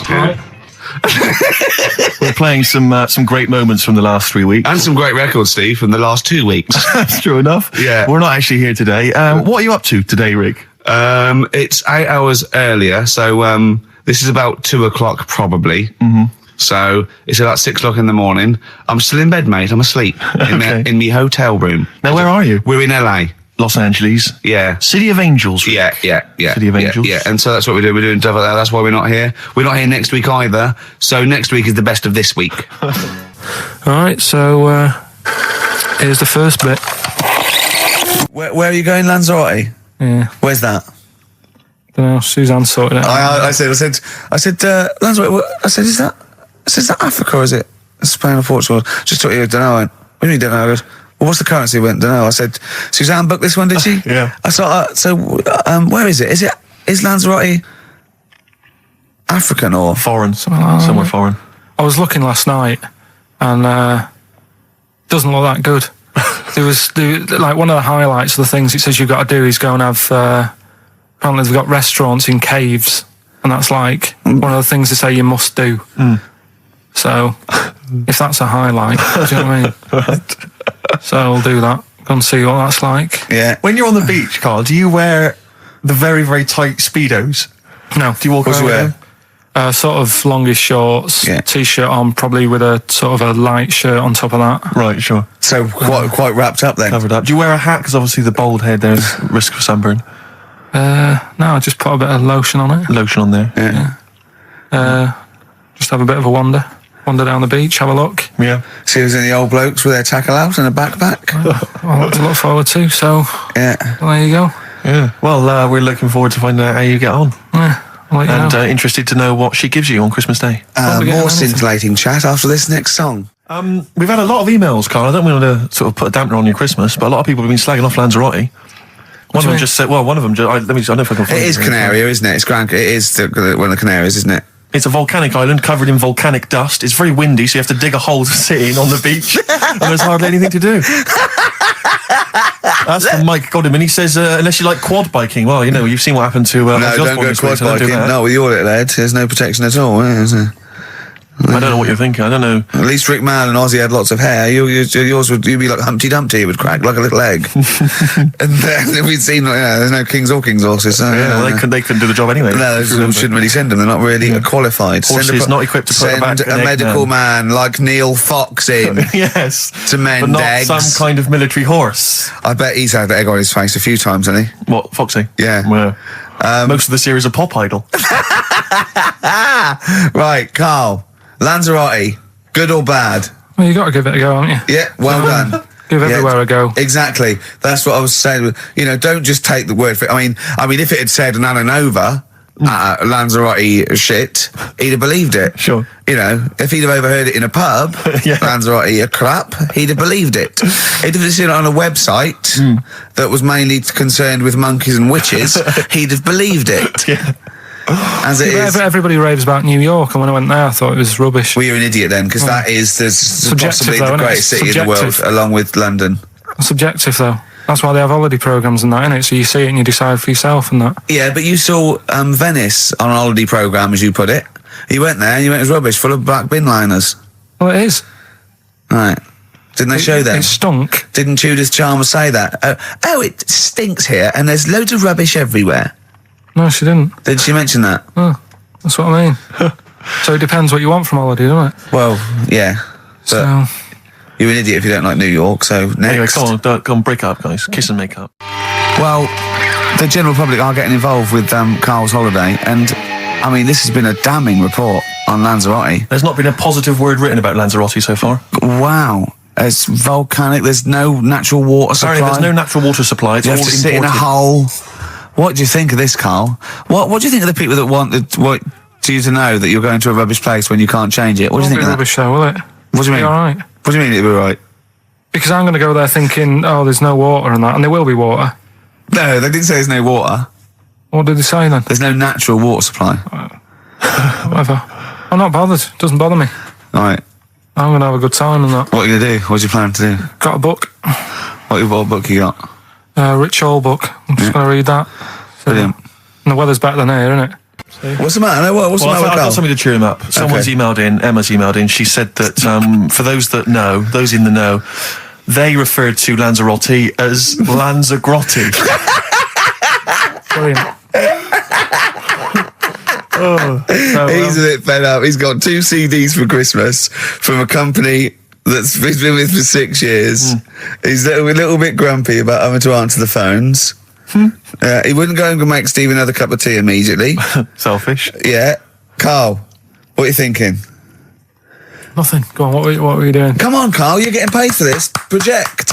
Out. We'll take one of those CDs away. All right. From that classic first album, Velvet Underground and Nico, which apparently peaked at a disappointing 171 in the US charts. Think of that. And that's obviously Lou Reed, the Velvet Underground, and Waiting for the Man. Yeah, great track. So we were talking, we were doing White Van Man, and we got onto Genetically modified babies, but and then somehow Carl started telling a story about someone with a horse, and then he got onto, he was trying to make money selling flowers. Just do the flowers briefly. Well, hang on, I just want to recap slightly. So there was a family, and who had the horse in the family? It was... Because you lived on an estate in Manchester. So the mother was a right pig, apparently. Well, I don't know whether that's you relevant. don't need to go that far. But what go I'm on. trying to do is like make a picture for you so you understand. What did she look like? it Who is. did she look like? Bit of a, and no disrespect to her, bit like Pauline Quirk. Quirky, yeah. Right? Okay, I knew you were going to say that. Yeah. I knew it was going to be Pauline. Did she have any tats? Did she have any tattoos? I've never got that close to it. Okay, all right. So who had the horse? Was this her son or her No, husband? her daughter. Her daughter had stolen a horse, Yeah, from I don't know where. I think there was some stables down the road or something. and they kept the horse in the house with They them. kept it in the house. Did But they didn't get have caught? it for long. No. Sorry, and you said you were in the house one day and you saw the horse No, in what there. happened was I was. They did this thing at school about raising money for charity, right? For some local charity, and they said you can do anything to raise money, and they came out with all these ideas, and I thought that's good. What was the charity? Well, I don't know. I thought forget the charity. Yeah, that's I'm just the a good way charity of making here. those weights. So- You're a charity. So, so I asked my mum for some, because she used to have a lot of flowers around the house. Sure. I said, can I just take some snippings off them? And I'll go and buy some plastic cups. And got some soil out of the garden, planted the bits of plants in them. Yeah. Got a tray. Yeah. Had about 25 plants on it, selling Yeah. them for 25 pence each. Excellent. Did you sell any? Yeah, so loads. Did you just cut? You didn't just cut them and stick them in the Yeah, soil. they wouldn't have survived. Oh. But I think people sort of thought, oh, good on him for trying. But anyway, so I went round to theirs because I thought their house could do with a bit of colour and stuff. Yeah. 'Cause it's a bit rough. So as I went, The horse went, thank God for that breakfast. They've been feeding me kitty cat. so I got up to the door and they opened the door and it was one of them houses where no carpet Yeah, a horse in the living room. You know. We've all been there. and the horse was walking around the living room. Oh. I looked quite happy and everything because I always say that about animals. Black Beauty right? was on. Yeah. Well, think about it, right? If you were a horse, where would you rather be? In a little wooden hut with a load of hay, or in like a house with a Central heating. 3-piece suite and Sure. a telly and that? Telling you that. No, but I was saying this the other day, And an Atari. right? I was walking through London. the Commodore other day. 64, Yeah. rubbish. Exactly. Walking through London with Suzanne, right? Yeah. And you know, like homeless people always have dogs. And Yeah. she said, "Oh, I hope she looks after it." I said, "They've got that dog is happier than most dogs, Right. Because people always walk past and give it a pat on the head. Yeah. It's with its owner all the time. Yeah. It's out in the open. It's not locked up in a house. Yeah. It doesn't You know what I eat, mean? but other than that... No, it does eat though. They're always all right. So that's what I was saying. I think this horse was doing all right for itself. Do you know what I mean? Well, not many horses have got their own house. Exactly. For a start, yeah. Well, anyway, that's That's by the by. Yeah. So anyway, this family, who's a bit. What were we talking about? It was about cloning. Genetically modified kids and all that stuff, yeah. Right. Now, what I'm saying is, you could say, right, Steve, you could have a baby, right? And Ricky could see it and say, God, I want one that looks like that. Yeah. Right? It could happen, Rick. So Come on, work with him. So you take it to the doctors, and I don't know what they do. They inject it with something or whatever. Yep, that's how it's done. Yeah. And get a little baby, and there it is. It looks the same. Now the thing is, you separate. You both go off and do your own things. Yep. Right. Now, you look at Stephen. You look after your baby. Yeah. You treat it well. You give it good food and I'm a good dad. all the vitamins and stuff. Yeah. Ricky just gives it cheese. Right. So then it changes its looks. It goes a bit fat. It gets tired easily and that sort of thing. Now, when this family, Why am I just feeding a baby cheese? right? This family who had a horse in their house. Yeah. They had a little baby, and my man went round and said, "You're not going to believe this, but it's a beautiful looking baby," right? Yeah. And I was like, well, And the weird thing is, it was a good-looking kid, but as time went on, they didn't really look after it. And I'm not saying like abusing it, but it used to run around. It used to play out till like 10 at night. Yeah. It used to chase cars. Right. It was a bit. Did it have hooves? Yeah, no. Chase cars. Right. What sort of kid chases cars? Oh God! No. Was it called Rover? The weird Did it catch sticks? It's Liam. It was called, right? Right. Now, the weird thing is, it was a good-looking kid, but as time went on, and all that, like not eating properly, and its hair was all patchy. It's not Liam Gallagher, is it?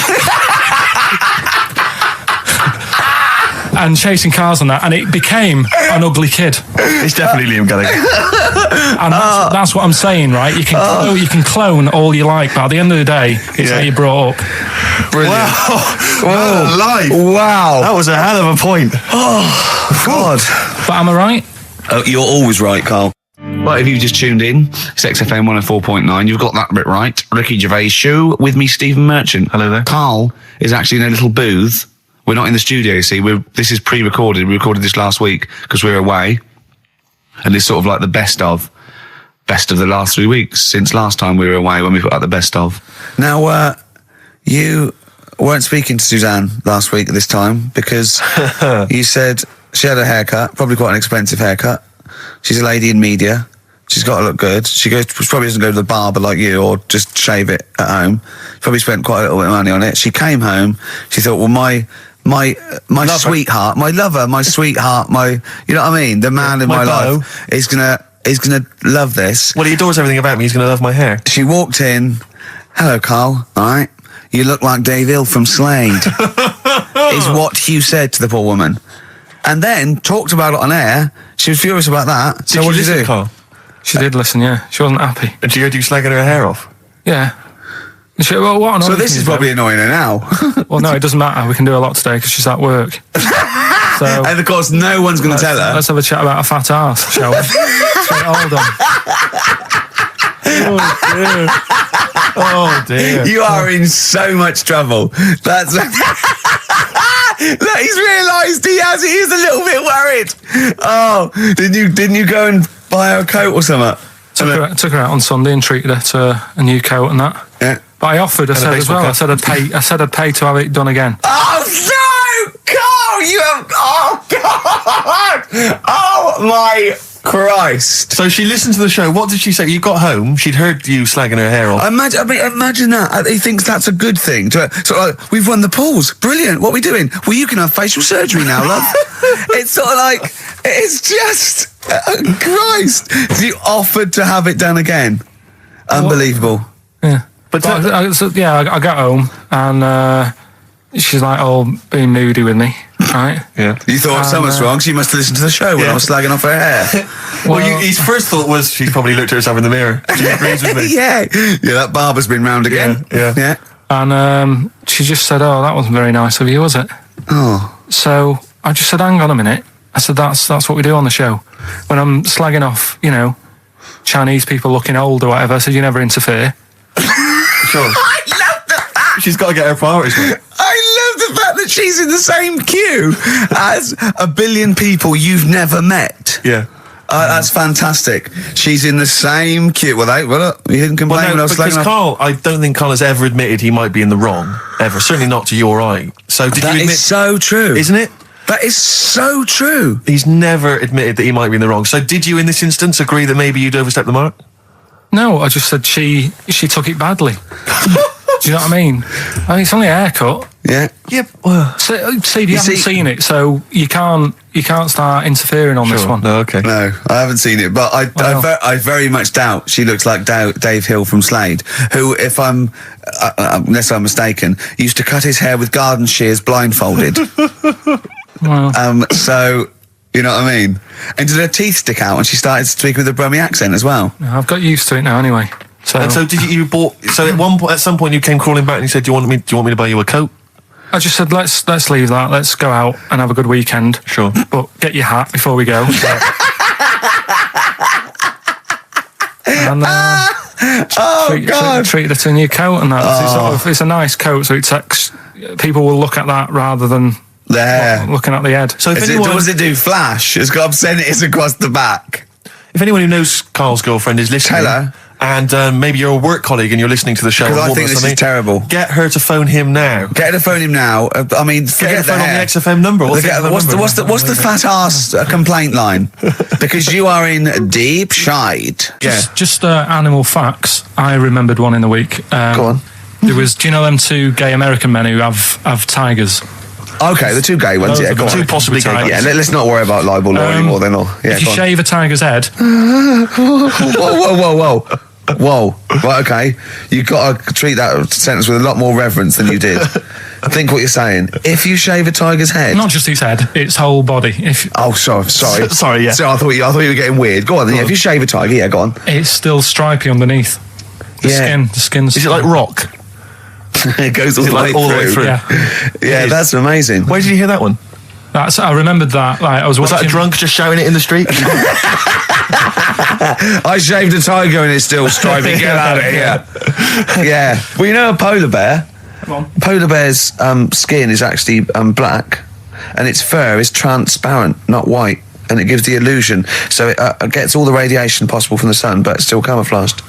I didn't understand that, Rick. Sorry, you lost me. If its skin's black, A polar bear's skin is and black. its fur is translucent, And its fur is translucent. so why is it white when we see Well, it's just because the light hits it and... the sun reflects on Yeah, and it makes it look white, yeah. So if you look at each individual hair, it's actually translucent. So at Its night hair. it would be black. Well, everything is. Is it? Yeah. Oh, not bright stuff, Rick. You've embarrassed yourself. Play a record. Right, okay. Are you in a film this week, Carl? We're doing that now. Yeah, go on. Get it over with. Hang on a minute then. Get it over with. Let's get this show over with. We can go home. You can go off to Lanzarote and sit on some ash. Some charcoal. He's not happy about that. That's annoyed him. The listeners have all ganged up on him. Yeah. XFM giving him 2 CDs. We've had more calls for his resignation this week than ever before. What do you think of that, Carl? What do you mean? There's another reason. Do you know what I mean, though? Because he's grumpy. He's not just giving it. He goes, well, I can't help it, can I? I don't want it. You're being paid well to do a job. People have tuned in to be entertained, to have good songs. Me and Steve are working I'm pressing here. the buttons. I'm paid to press the buttons. That's what I'm doing. Has every CD started on time? Then why would they give you Monday off if you just paid to press the buttons? Don't get every other Monday off, do I? So have you stopped doing that now, have you? Well, yeah. Why? Because there's work to do in that. But I'm not moaning about it. Let's get on with it. So It's you in the film Scrooge. Yeah, Which yes. version of Scrooge? the old one. Is it if it's just you moaning with bells, I'll be annoyed. Right, go That on is then. essentially Scrooge. yeah. Right, Scrooge, listen to this, and then there's some question at the end, All right. and you can win some stuff and that. Yeah. All right. Yeah.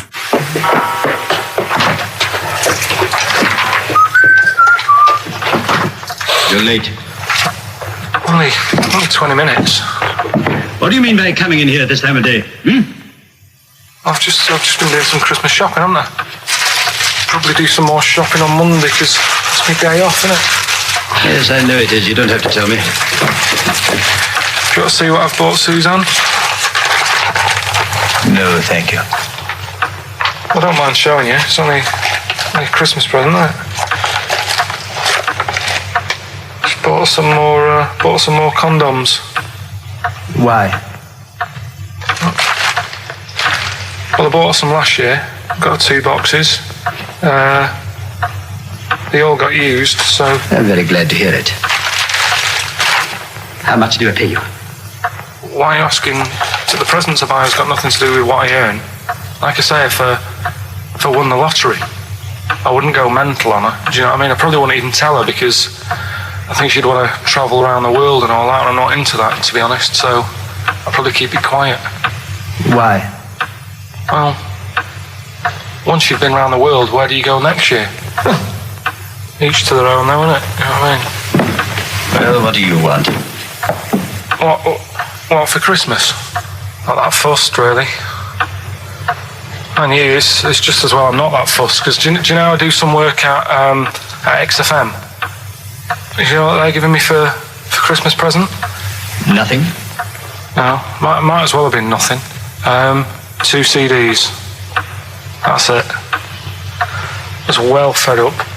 I'm sure you will. They give you a list of about 30 albums and you get to pick 2 off the list. So I've gone for Kings of Leon album and the best of Bob Marley. Mr. Marley has been dead these 7 years. In fact, he died 7 years ago this very day. Did he? Do you know what sort of donuts Bob Marley likes? It's not my business. No, it's not a proper question. It's an old Peter Kay joke. He likes the ones with jam in. Do you get it? Garlic bread. It's good, isn't it? Excellent. Oh, Carl, well done. Carling Scrooge there. The only man more mean and depressed generally than Ebenezer Scrooge. Oh, dear. Oh, chimpanzee that monkey news. Right. There's this monkey, right? Yeah. And it had been, do you know you hear about monkeys being badly treated and stuff like that? Yeah. So, anyway, it goes into this home. It's 14, this monkey. It's called Matty, right? Goes into this home where it's looked after. What do you mean home? Just like just a little monkey home, right? Okay, so zoo. Yeah, kind of, yeah, but they haven't got any other monkeys there, right? What have they got there? They've got just other animals and that, but not that many monkeys. But anyway, because he's there on his own, again, you know... When you say monkey, do you mean a chimpanzee, by the way? Because you usually do. Yeah. I can't believe that journalist thought this was scripted. Amazing. So anyway, yeah. So he gets sort of pally with the people working there and that, and it's smoking fags. It's having a drink at night and all this, right? What do you mean it's having a drink at night? How? It's all here. It's all here, Steve. I mean, we haven't really got time, but Well, don't say it's all here like it's proof. You've got another stupid story that someone has put onto the internet. Someone sitting at home in their bedroom has put onto the internet. So he's having a fag, he's drinking a lovely glass of Bangrock Station. Yeah, the wine that's perfect for a barbecue. Yeah. Anyway, he's loving life. He's forgetting about his past and everything, right? When this other monkey comes along, Oh no. Trouble's brewing. Go on. right? That comes in. Something's said. Right, forget it. Forget it. This is the Best Of Show on XFM 104.9. I'm Ricky Gervais, with me Stephen Merchant. Yes. I hope you're enjoying the Best Of. I know what you're thinking. If this is the best, my Christ, what was the rest like? Well, we'll be back in a week's time, so you can judge it for yourself live. But anyway, in the meantime, this is one of the best clips I've ever heard. Oh, I'm laughing just thinking about what it might be. I feel drained today. Do you? Go on. This is the strangest radio show in the world. Yeah. Isn't it? Yeah. Because well, we can do that. We can talk about this and go, oh, I feel drained today. Just like he's not... Like, no one's listening. Because that's the sort of thing you say socially and no one listens. Like, just when you're watching up, oh, I feel drained today. It's rhetorical. Yeah. You're not expecting anyone, not even your loved ones, to go, oh, really? They just go, oh, that. But to do it live on air, yeah. no one's listening. What I mean is just give us a jingle. But the Exactly. But the truth is, contempt we have for our poor listeners is the truth is, unbelievable. the listeners aren't listening, and we don't want to be here. So this really is one of the most pointless things ever. No, I would have been quite happy to do a full show. But you know The what? flow of it's just. I would mess. love to listen to this back in 10 years. This actual show, let's keep this forever. Let's keep this show forever. The show, we went early, we were bored. It was a day we're trying to save Africa, but we're a little bit annoyed that no one's listening. Yeah, right. Right, once and for all, the final monkey news of if the you're not- year. oh, go on. What were you going to say? No, I was just going to say, if you're not into the Live 8 and you're gay, you're not listening. Because you're on a walk. Right, okay. Right. Oh, chimpanzee that monkey news. Right, there's this card game going on, right? in the a big hotel in Vegas, Right. The Luxor Hotel in Vegas. Yeah. It's a major card game. All the big players and that Sure. were involved. Right, they're all invited. Anyway, so they all meet up in this dark room at the back of the. Oh, there we go, dark room. At the back of the. They didn't work. They didn't see the little 4-foot hairy fella. It was brilliant at poker. Like I say, it's a big game, and that everyone's been waiting for it. So it's played in the back room, not in the main entrance bit, right? So anyway, like I say, it's dark in there and what have you, and the players went in. There was already someone sat in there, right? Right. But they couldn't quite see. Was he him. a short, hairy bloke with slightly longer arms than legs? Couldn't see him. Were his arms slightly longer than his legs? Couldn't see Strangely him. It enough. had been dark. Was he and what have you. holding his hand of cards with his feet? Anyway. So the cards were dealt, right? Cards were dealt. Games going on. His cards with his feet. Game went on for hours, right? There was- No one's listening. The terrible thing is that not even we're listening to Carl now. I know. Literally no one is listening so to Carl. insulting. There was a lot of smoking going on. It's going on. A lot of eating and nuts going on. That was a bit weird because they don't normally get through as many, but for this night. So, come on, let's just play Bruce. The Cure, Love Song, classic on XFM. So that's the crabs that you can download their memories. But what about other animals that are in the sea, in that same sea, eating the stuff? Have they tested them yet? I don't know. I think they just took it on because their biology. Something to do with, I presume they could take up minerals, and I don't know why. I don't know. But anyway, next one. It's just on the horizons. A bodybuilder. Yeah. Married, freaky. married another bodybuilder, right, and they're pregnant, and they had these tests, and the baby was very large, but it was causing it pain, right, in the thing, right, and It's almost bizarre and after the female woke up pregnant after 7 months, and the baby walking around. No, it forced its way out of the vagina. Oh, no way. Yeah, it forced its way out, and it was almost had super strength, and it was pulling her along by the umbilical cord, and they had to, and it was a stone. Extraordinary. That's freaky. I mean, you talk about freaky stuff. That's made up. What? It wasn't pulling her along. Well, no, it was she could feel it. Exactly. And it was, do you know what I mean? Like, just went and just sort of squeezed its way out because it was ready, because all the hormones. Because it thought it was ready. Oh God! Imagine that. Just waking up and finding that in the bottom of the bed. Freak out, wouldn't it? Because you think it was a nightmare initially. And it had hair and everything, didn't it? Yeah, because all the hormones there, like there was something in the week about you've got test tube babies and that now, haven't you? But they've managed to do it. I only caught half I the knew story. he'd be more impressed by the crabs than that. He doesn't care if it's human. No, I am. I'm telling you though that there was something. I only caught half the story because I was busy. But there's something about babies being able to be born without having any people involved. Or something. It's like putting them in an oven or something, and it's like a cake. And after a certain amount of time, it's ready. I think you can buy those in Argos for kids at Christmas. It's my first baby kit. Yeah. There's There's Play-Doh, I think, that they can buy. Yeah. So what do you think of that then? The baby one. Yeah. I prefer the crab one. Yeah. But the baby thing's pretty horrible. Yeah. So it was bigger than like the average. Both made up. We've made those up. Yeah, they're both rubbish. They're both they are both rubbish. Despite the fact they're both rubbish. Yeah. They're interesting. We made those up. Both those stupid stories up. Yeah. Imagine downloading a crab's memories and seeing its mum feeding it as a child. Both answer rubbish. I had trouble. Yeah. I know I was going to have trouble with pushed its way out of the vagina. Yeah. I practiced that about 30 times yesterday with Steve. I was going, I'm not going to be able to do it, mate. Yeah. I'm not going to be able to say that. Yeah. Are you disappointed? A little bit. I mean, the baby one's a bit sort of out there. Yeah. I wasn't really having that one. No. But the crab one, See, now, what's interesting, I think, is a useful experiment, Carl. I don't know what it's taught you about yourself, but would you say that that's revealed to you a certain thing? I don't know, maybe that you're a bit gullible. I mean, what I'm saying is maybe you shouldn't accept or swallow hook, line and sinker everything you read on the web. You got to think maybe a valuable lesson? I feel bad because I said to Steve, he won't be annoyed that we conned him, he'd be annoyed that they're actually not true. You'd love that crab thing to be true, wouldn't you? it wouldn't surprise me if it did happen one day. Sure. Yeah. So, and then he's laughing. And it's in the break when I said about the crabs, well, I'm keeping them then. Yeah. Yeah. I was watching, did you watch The Mammals in the week?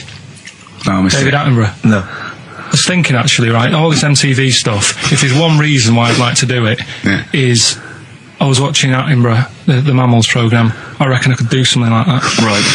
Right. And just have like me, instead of Attenborough, like a young sort of fresh person, watching like certain animals and saying, do we need these?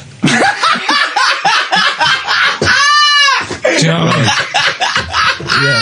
Yeah. Oh God! What's going to Death on Earth? Well, that's amazing. Do we need these? And, No, 'cause there's and loads of the stuff. audience at home would vote. Would there be some kind of telephone like a vote? vote out system. Oh, the thing is like, it's something interesting that Attenborough was saying the other night on Do we need these? on Jonathan Ross's show, on his telly show, right? He was saying, he said you could take all the humans off the earth and it would carry on, but take like some animals off it, mammals and that, you got problems on your hands. I thought that was quite interesting. Yeah. So it's like the question is, do we need these? Is that part of the big thing?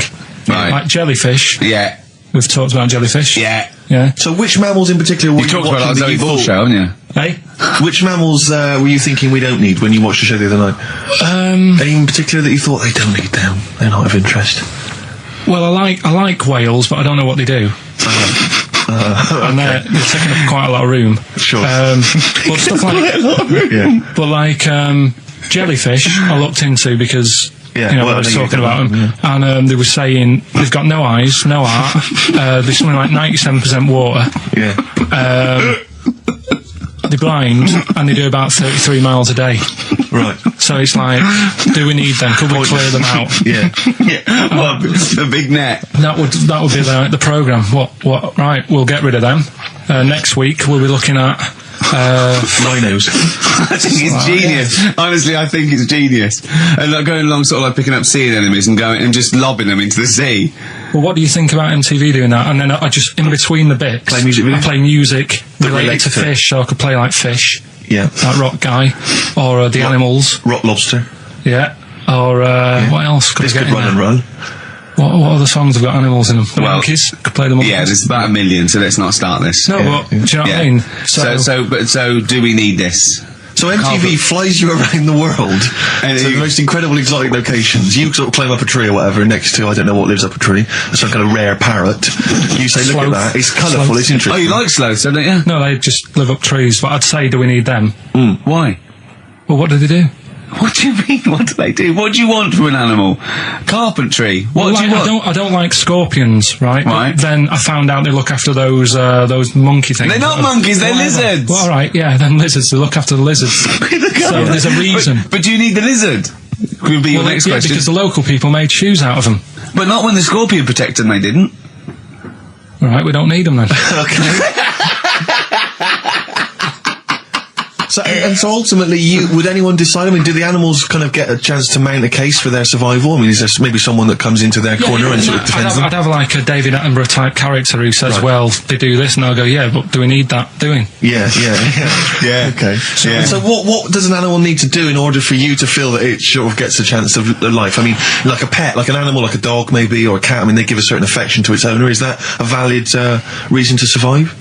Not particularly for you. Not really. No, okay. I mean, saying that, though, blind people use dogs, so they are useful. So dogs are useful. Farmers Same burners, use they dogs. often save people, don't they, in snowy weather? Cats.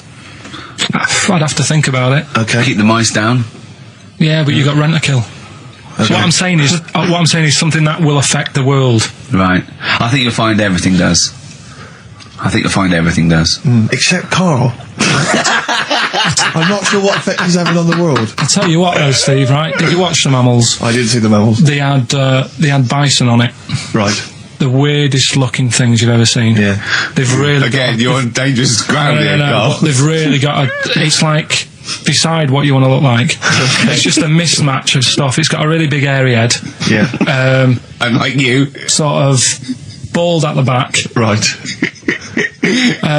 Sort of It sounds like someone you went to school with. Was there two of them? Oh, brilliant. It's that thing though, you see. This happened years ago to me, right? When, you get pally with someone and then you wind each other up and then there comes a time when you just go over the line. Yeah. Right? What happened? Well, it was this lad called Anthony, right? Who was my mate. Yeah. And we used to sort of always have a little fight in the toilet and that. Right? Punch each other. No, I want to wipe it. And the punches, used to get harder. Yeah. And stuff. And then, so he hit me harder. Turned out into a proper fight. Yeah. I chipped his tooth on the sink. Right? Right. This happened at school, and it was time for assembly, and I thought, and he's in the toilet crying. I thought, go to assembly. There's police in there in the assembly that day telling people about unnecessary violence. And you thought they were there for you? So I'm like, oh no, Anthony's going to come in a minute, like crying with all blood coming from his mouth. I'm going to get arrested. Yeah. Did you go running and sleep? And that was an example of. Yeah. I mean, it kind of happened because I went out with a girl who he fancied. How old are we now? About 8 or 9. I think that's out of order, going out with a mate's girl. Yeah, but she didn't like him. He had like big ears and that. He had no chance. You're So why such a should dick. No, but do you know what I mean? All right, I haven't got the looks like I used to. Sure, when you were 8. But that's before the stress of having head squoes and that sort of thing. I have aged a lot. Having your head squeezed. I love your own grammar. I know, That's the past tense, is it? Squeeze or to have squeezed. Oh, he did squoze his head. Yeah. Oh, brilliant. So, What about a bit of Bowie? Let's, be my wife. Carl, I'm asking you. I think we can squeeze that in. Be my wife, Carl, come on. You've been voting in all week, sending your emails. So here's the clips that you wanted. So, would you like to start on your, to Steve, because I've heard all these.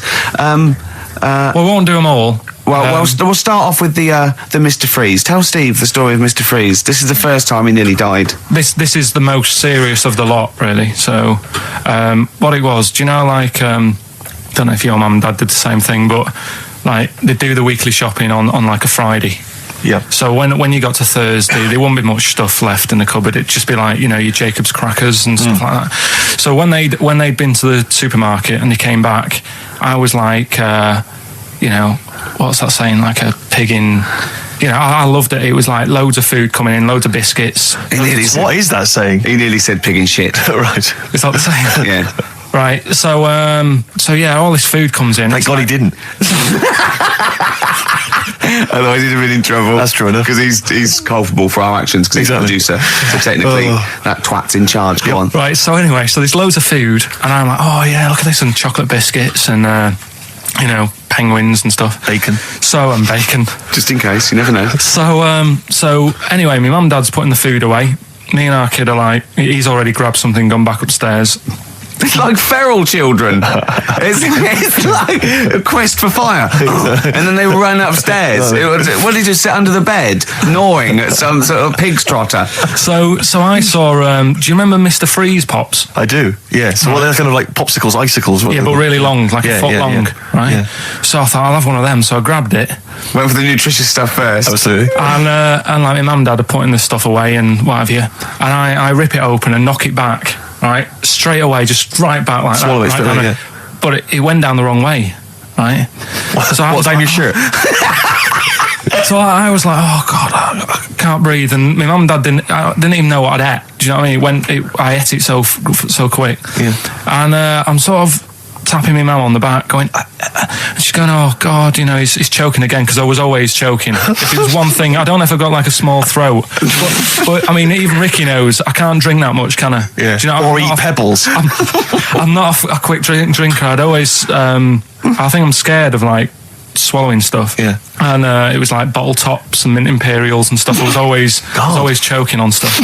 Oh, jeez. So anyway, she's going, oh God, what's he picked up on it now?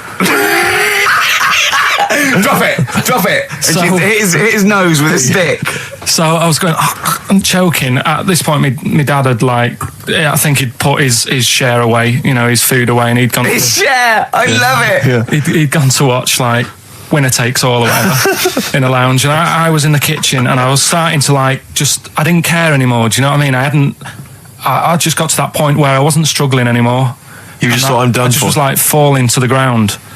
And my mum's going, get in here, I think it's serious. And my dad comes in and sort of starts shouting at me, saying that's what you get for being greedy. He didn't even know what I'd eaten. Well, it was the moment to teach you a lesson, certainly. So he's there like that, and my mum's going, oh, look at him. And my lips were going purple, and my eyes were rolling into the back of my head. You look like Marilyn Manson. And so anyway, she grabbed me from behind and did that fireman thing. The Heimlich manoeuvre. Yeah. And, winded me. And it came up, and I was all right. What, the whole popsicle came flying back out? You see, that's what I don't understand, because there was nothing there. No, just a little bit. No, it swells up, doesn't it? Because it irritated it. So it went down this sort of like your epiglottis. It went down the wrong way, like it went into your air canal instead of your throat, and it sort of spasms, and that's the fear. You just got to calm it down and relax. So in time, I would have been all right. Yeah, anyway. you don't. You might have. So that's so that's hang on. one. But the weird thing is, for 3 days after that, I felt like a sort of special person. I went to school. I'm saying nothing. I did full days. A special needs person. Yeah. I went to school the next 3 days after that. I didn't wag it or anything. I did full days. I love that. 3 days, turn everything. Yeah, exactly. After 3 days, you thought, screw it. Yeah, did a quick history exam. Right, next one. That's Popsicle. That's Popsicle Hell, we'll call that. XFM 104.9. Lovely, that one. Now, again, I broke the rules in the week. I met up with Karl. I had lunch with him. And we were chatting and having a cup of tea. And it got onto one of Karl's favourite programmes, was the Tales of the Unexpected. Ah, of course. And all I can think is that he's probably the only person in Britain where they were unexpected. I mean, to him, when that twist came in, you go, gee, I can't... Yeah.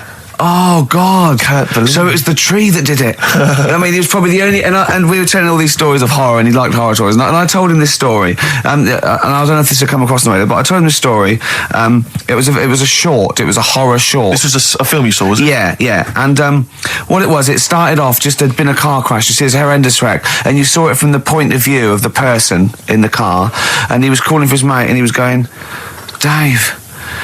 And he sort of looked over and saw a body without a head that had been thrown. He goes, "Oh no, Dave!"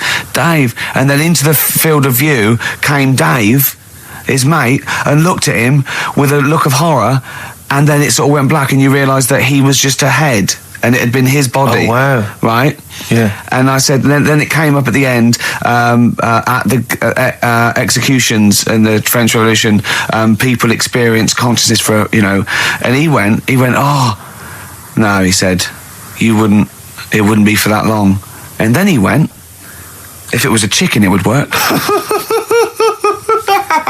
Imagine remaking that film, but it's two chickens in horrendous car crash.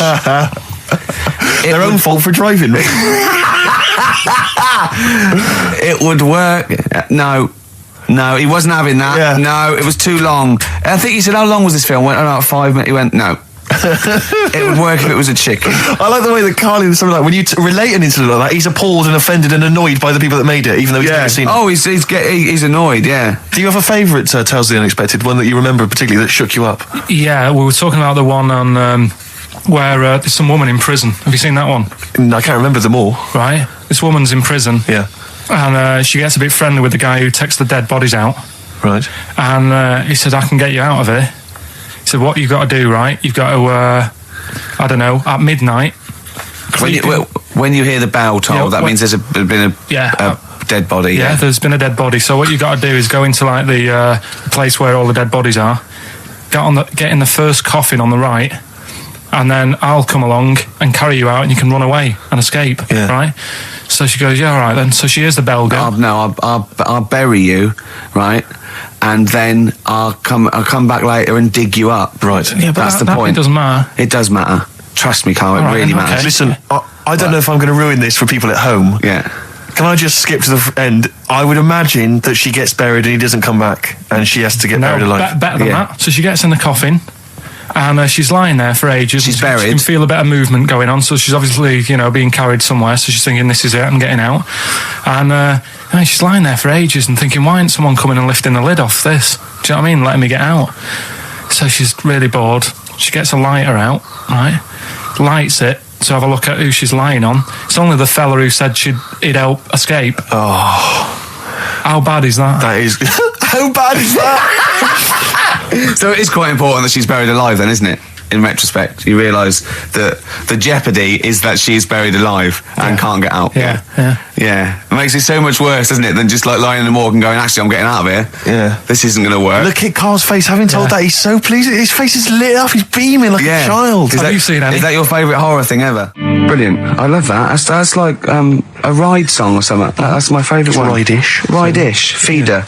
Just the way I'm feeding on XFM 104.9. Rick, quick question for you. Go I'm on. thinking a lot of people maybe are tuning in for the first time because of the advertising campaign. Sure. Should we reintroduce Karl again? I know we've done this a few times in the past, but just worried that people are going to not really kind of get the measure of him. I'm Ricky Gervais. I'm the one off The Office. Yeah. Steve Merchant. He's not the one in The Office. He's not Gareth. Some people think he is. He's got a funny, weird West Country accent that actually Mackenzie was affecting for the role. Steve wrote it with me. He's the tall, lanky fella. Karl is our sort of, I say producer, but he's the one that pressed the buttons because I was Dog's too... Body.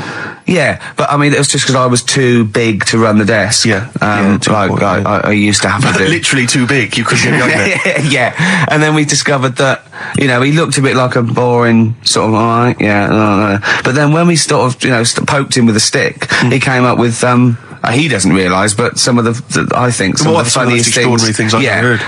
Say hello, Karl. All right. Yeah. Well, classics, I think, so far that have gone straight to the list include, have you ever used a Y front correctly? Yeah. Brilliant. You never see an old person Eating a Twix. eating a Twix. These are sort of things.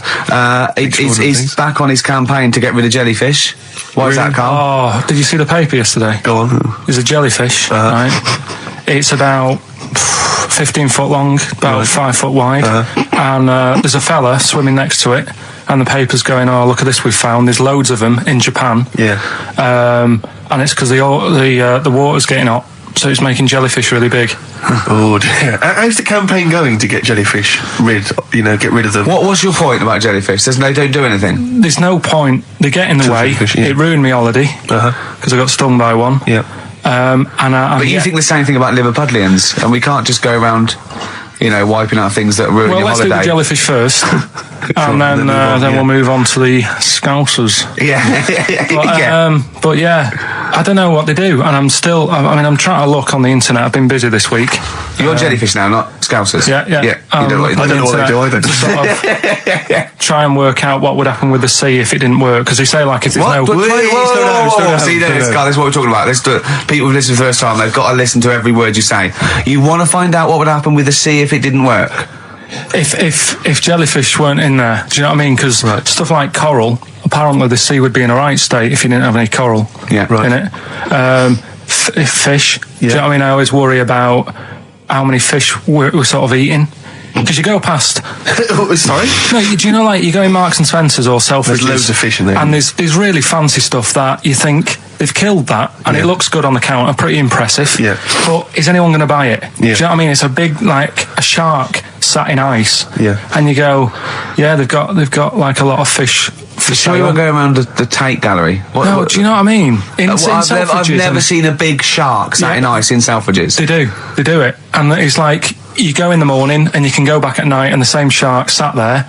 And it's So you know it's the same shark, do it's you? the same one. So what, same face? Are you sure he just hasn't lost his mum? And he's just like, he went shopping with her Christmas shopping, and he's just like, he's drowned, he don't know where, he's just waiting. You know I'm right. I've never seen a shark in Selfridges.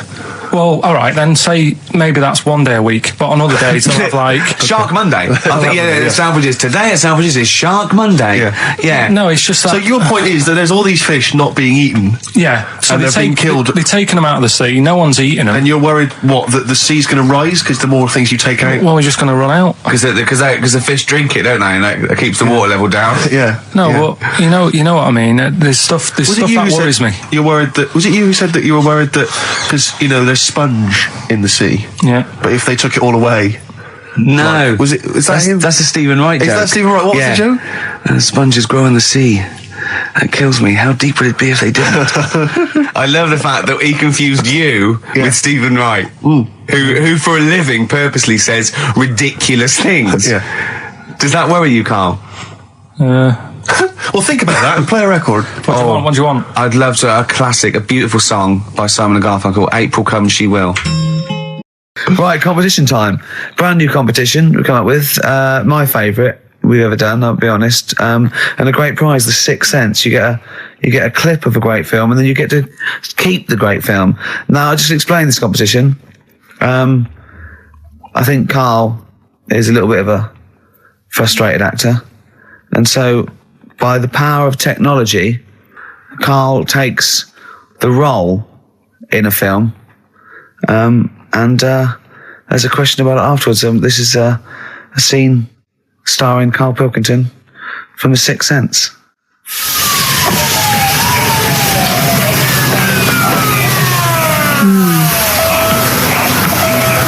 Jeez, I hope nobody got hurt. Be all right. You're very quiet. I'm just thinking about stuff. That's all.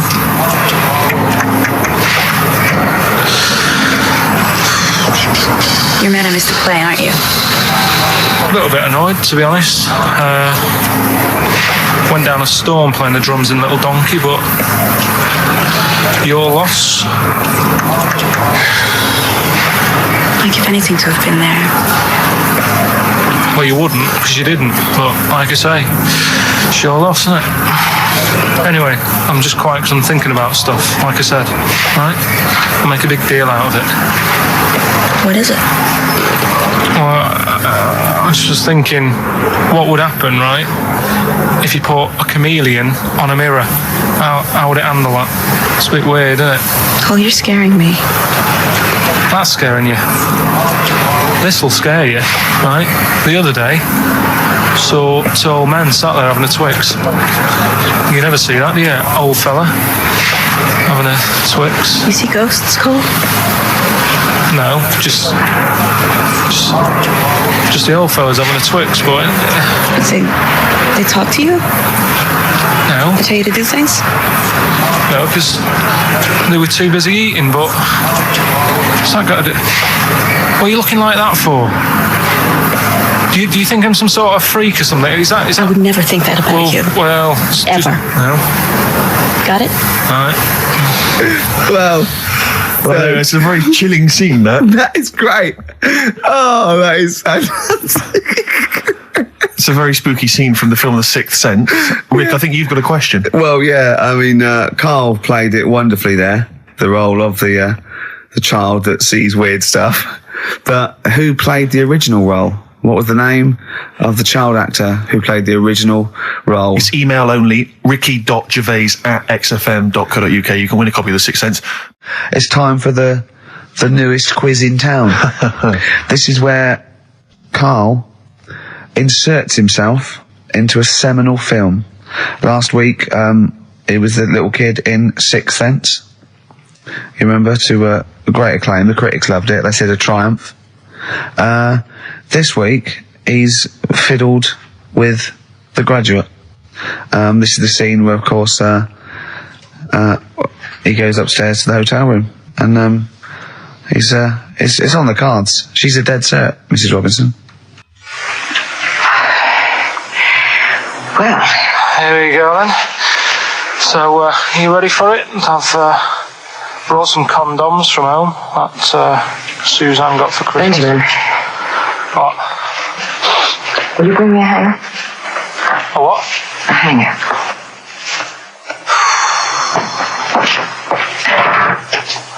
Tell you what, I've got wood. What? Just saying, I've got wood. I've got metal ones as well. What sort do you want? Either one would be fine. All right. There you go.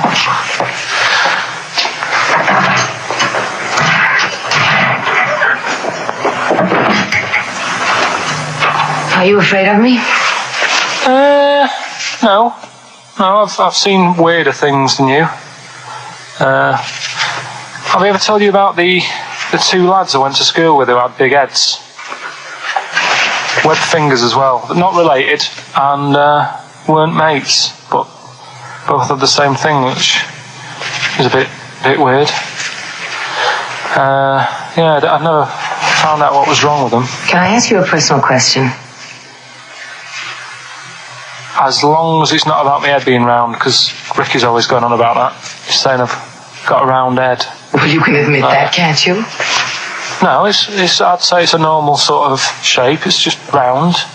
It is, isn't it? Yeah, but what do you mean?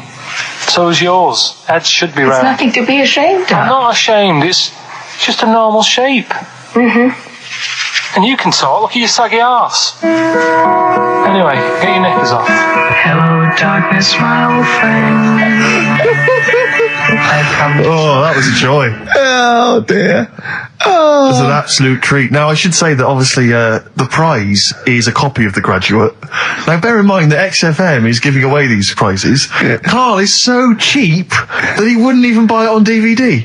He's bought it for $6.99 on VHS. It'll be panned and scanned. It won't be widescreen. There's none of the extra features that you get on the DVD. Oh, look at Carl's face. He's gutted. Carl, did you pocket the rest of the cash? No, I have to use my own money to buy these. Right? What, you're using your own money to give this stuff away? Yeah. So I had to go and buy that. XFM is so cheap, I understand? know. Right? I know. And it's not worth having it on DVD, is it? 'Cause Why not? It's an old film, so... So the quality is do you know what I mean? They can't really tidy it up. Of course they can. They do it from a print. They don't do it from the video. They don't get the video and go, let's make it into a DVD. An old Betamax copy that someone had knocking about. Well, anyway, It's you the can... same film, though, isn't it? Fine, okay, well, you're right. it is Yeah, the same but anyway, film, you can win $6.99's worth of The Graduate.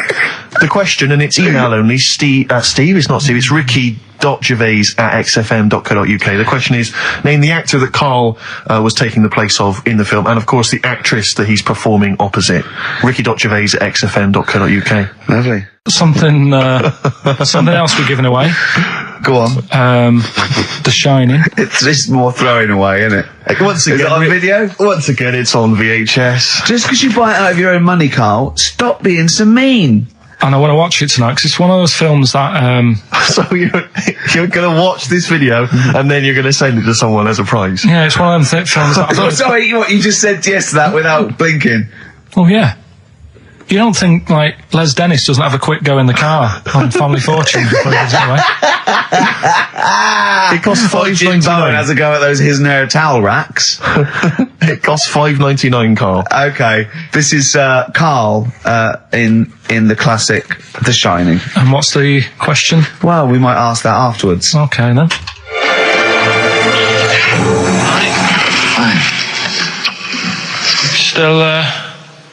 Still trying to write the book, then? Yeah? Yes. Good. Funny, someone told me the other day, weird thing about a typewriter, the top row of letters, the longest word you can write is typewriter. I'll just show you. That's weird, isn't it? It's just the typewriter being... You're not in the mood, are you? You're in one of those grouchy moods again, that you get into when you're writing. Not being grouchy. I just want to finish my work. Yeah, it's just being a bit funny, a bit offhand and that. Let me explain something to you. Go on. Whenever you come in here and interrupt me, you're breaking my concentration. You're distracting me. And it will then take me time to get back to where I was. Understand? Yeah, but I just was coming in to try and cheer you up. You know, if you, I mean, I'm full of ideas as well. You know, if you're having a problem coming up with stuff, got loads of stuff, loads of ideas you could write about. The other day I read about this airy Chinese kid. What do you want me to do about it? No, it's just that it could make a good book. Do you know what I mean? Sort of following round. That's swell. Well, I'd buy it. You know. But if you don't want to know, don't bother doing it. But, do you know what I mean? It's just airy Chinese kid. It's weird because they're not normally that airy over there. Yeah, this kid cakes in it. But if you don't care, I wouldn't touch one hair on his goddamn little head. you won't have to touch any hair on his head. Like I say, he's covered. Leave the head alone if you want. Touch his hands. He's totally covered in it. But I love the little son of a bitch. Well, don't go that far. You haven't met him. But I can sort it out. I'd do anything for him. I don't think you'd expect that much. Just take him to the barbers 3 or 4 times a week. You know, he's a good little kid. In fact, I'll do it. I think I'll write a book on him. Yeah? Do you think you can handle it? Yeah. You're not too busy, are you? Well, yeah, I'm pretty busy. I've got to sort out some monkey facts for the show this Saturday, but I reckon I can still... Why don't you start right now and get out of here? All right. I will. If you're going to be like that. Couldn't borrow a pen, could I? See you later. There you Haunting. go. Haunting stuff there. Karl Pilkington in The Shining. You know, in the film, Jack Nicholson goes crazy because the suggestion is he's maybe possessed by demons that maybe are in the hotel. But, you know, if I was stranded in a desolate hotel, removed from all human contact with Karl, I'd go mental with an axe without being possessed by demons. That's more chilling to me, trying to get some work done and you keep wandering in. I'm trying to get Karl to spend a couple of days in the caravan with me, just for the head of it, and he won't. I've offered him money, won't I? I think it'd be a great laugh, wouldn't it, Karl? Oh yeah, great. That would be terrifying. No, I want to film it. I just want to film it. Like a little video diary. There's Karl there, he's just waking up. Well, if I was stranded in that would be like being... I may as well be with Freddy Krueger and Jason Voorhees. That's more scary. The thing is, Ricky doesn't mess you about as much as he messes me about. No, you see, you've given him an inch. You've given him an inch and he's taken a yard. 12:30 you got in today. In 30 minutes between 12:30 and 1. The old bin lid on the head. He wanted to do that again. Yeah. Squeezing my head, think he had a go at. And karate chop on the back of the neck. Yeah. All in 30 minutes. Yeah. Who else can say that? Who else can say that? Who else can say? What do you mean? Anyway, have we got a question then? Yeah, to win a copy of, I'm so embarrassed to say it, The Shining on VHS is worth $5.99 and it will have already been watched by Karl Pilkington, probably not even rewound. Yeah, to win that. And a little bit of tripe and cow eels where it just slipped into his dinner. A barm cake outside. As he was reading the back of the box trying to figure out what was going on. The ingredients. What about this, right? Here's a question. I've got a question. No, go on. No, I want to hear Karl's first. Okay. No, it's about the film. Because when I was whizzing through it, I saw something. I thought, oh, that's good. The kid who's in it, he was writing something on the back of a door with lipstick. What was it? Well, that's a tricky question. I can't remember. Nor can I. All right. So the kid in it was writing something on the back of the door. Is that going to be too hard for anyone? Let's see if... I mean, I wouldn't be surprised if there's somebody... Right, the phones are going, so it might be. Yeah, but this is email, isn't it? All right, Ricky.Gervais at xfm.co.uk. What was being scrawled on the back of the door by the little kid in The Shining? Be honest, if you know that, it means you've probably already got it and you've watched it about 8 times. Yeah. Fair enough, though. All right. Right, we've got to give away another prize. Yes, you lucky people. For those of you that haven't seen it and do not have the requisite £4.99 to buy it yourselves, you can win on VHS cassette, panned and scanned. Billy Elliot, the special edition, includes bonus documentary, The Billy Elliot Boy. Oh, and, I'd like to see how they really sort of made that film. Exactly. Well, it's the hit film Billy Elliot, and you can win that on VHS. Because, Karl, I assume you have included yourself in an excerpt from the movie. Taken a scene from the film. Who do you play, Billy? I'm playing the part of Billy. Brilliant. And we'll have a question at the end of it. Come on. Brilliant. 2, 3-part ball Ray and Right. Just been Spin down the belly. So you don't have where you... What are you looking like that for? What's wrong with belly? What's wrong with belly? Yeah, well, what's wrong with it? It keeps you fit and that. What do you think, Auntie Nora? You think about me doing ballet? I used to go to ballet. There you go. She used to go to ballet. Used to say I could have been a professional dancer if I'd had the training. Bet you were pretty good, weren't you? Wasn't the time you had wind for 5 minutes, was it? But you well glided across. Well, you shut up! What's wrong with ballet, anyway? For girls, not for lads, Billy. Lads do football or... Well, I've done that, yeah. Boxing or... Did that for a couple of weeks, so... Wrestling? Wrestling? Yeah, wrestling, yeah. Oh, friggin' ballet. Well... Don't worry about it, anyway.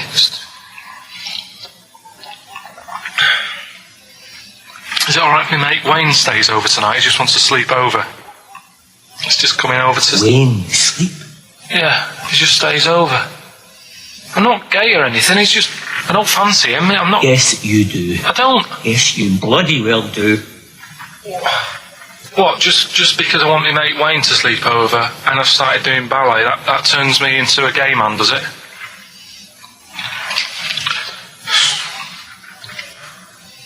You haven't seen my Village People album lying around. You're asking for a hiding. Just joking. Just having a laugh. Didn't mean. I've had enough in here. I'm going out. No, from now on, you stay here. You look after your nana. Got it? Yeah. Good. All right.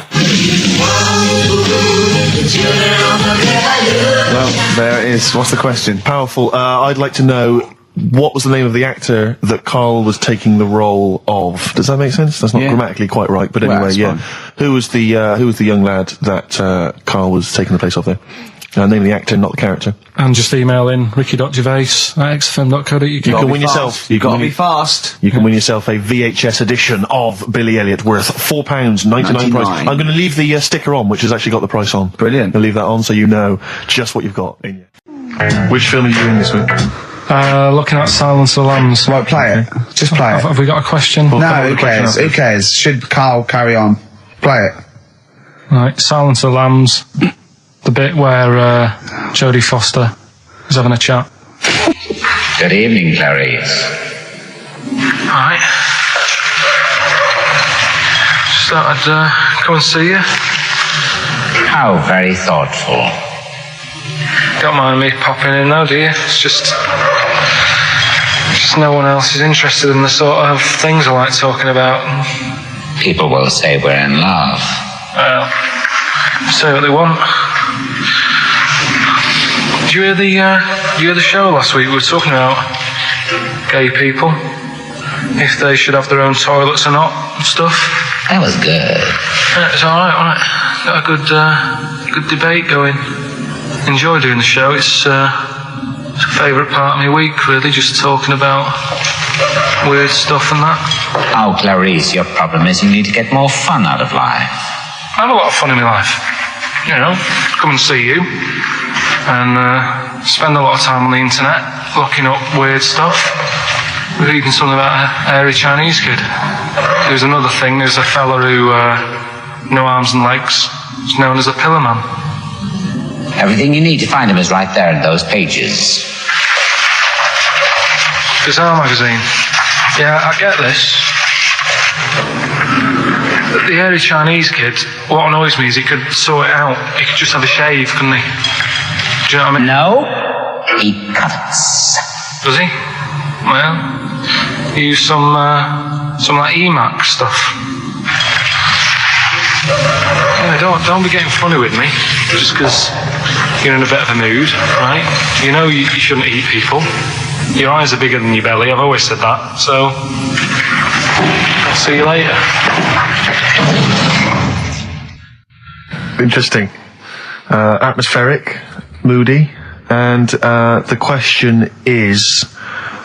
okay, here I have it. This: how many films have been made featuring the character Hannibal Lecter? How many films They have haven't you got time made? to phone in now, have they? No, they can email in. They'll have time. Do you care? I don't care. No, exactly. Ricky.Gervais, xfm.co.uk if you can be bothered. If you're interested in what, and you want a $4.99 copy on VHS of Silence of the Lambs. He's dissing that as well, Carl. What do you think of that? Bit annoying, but that's it for this week. But remember what happened when... No, it's not. It's 9 minutes to 3. How can that... Tell him, Steve. No. How can that be it? It's 9 minutes to 3. What's he doing? Is he playing a record? Carl, what can I do to get back on your quiz team? You're not. Right. Songbird Oasis, right. Send Carl a little present. Send him some essential oils or something, or a little lavender pillow, or just a little message. Send him a little message. Tell him it's all worth it. He's getting all grumpy, aren't you? I just get sick of it, that's all. It's not worth going through the stress for 30 quid every Saturday. You lying little... You'd get more than 30 quid. Oh, not much more. Anyway, Steve, who's the winner? The winner is Mike McNulty. He correctly answered the fact that there were 4 films featuring Hannibal Lecter. There's a downer now, isn't there? There's a downer. I think it was you, actually. I mean, I don't know, Carl. It's not like I'm just trying to win myself a place on your team, but I actually felt that Ricky was really I gave him grapes. I thought Ricky was discourteous, if that's a word. I thought he was rude, aggressive, unpleasant. As one person emailed in, a dickhead. So someone also said you were fat and talentless. I don't like those emailers who do that sort of thing, but one of them said you were really, really annoying. Well, cheers for that, but you're still not on the they didn't team. like what you were wearing. So, back next week. What did you say? He went, cheers for that. Right, come on then, Carl. Right, so the film is Kes. You got to listen to it properly. At the end, there'll be a question about what's happened in there, so you got to listen, take it over. I love the fact that in pole position, in positions 1 and 2 of his favourite films of all time, is The Elephant Man and Kes. Yeah. That's brilliant. Yeah. Go on. All right. Am I leaving the mics open a bit when this is going out? or what? Yeah, let's have a listen. Yeah? All right. So don't talk then, right? Just put that hot dog down, Rick. And this is the bit in Kes where it's the teacher and he gets up and he has to Glover. talk. What's his name? Is it Brian Glover? No, it's What's the other teacher. The other one. Anyway. All right, go on. All right, so here we go. Things that had actually happened. I've got another one. What about you, Casper? Casper! All right. All right? All right. You haven't been listening to a word I've said, have you? Yeah, I heard some of it. Yeah, you. Some of it? Just. Stand up. Always somebody, isn't there, eh? Right, now you're going to tell us a story about yourself. What sort of story? I want you to think of an incident that happened to you sometime in the past that is true and that you think will interest the rest of the class. All right? Right. What about I work on a radio show at the weekend. Well, are you going to tell us about it? I'll just do. It's 2 hours, and it's with Ricky Gervais and Stephen Merchant, and just sort of play music and tell stories and stuff. What kind of stories?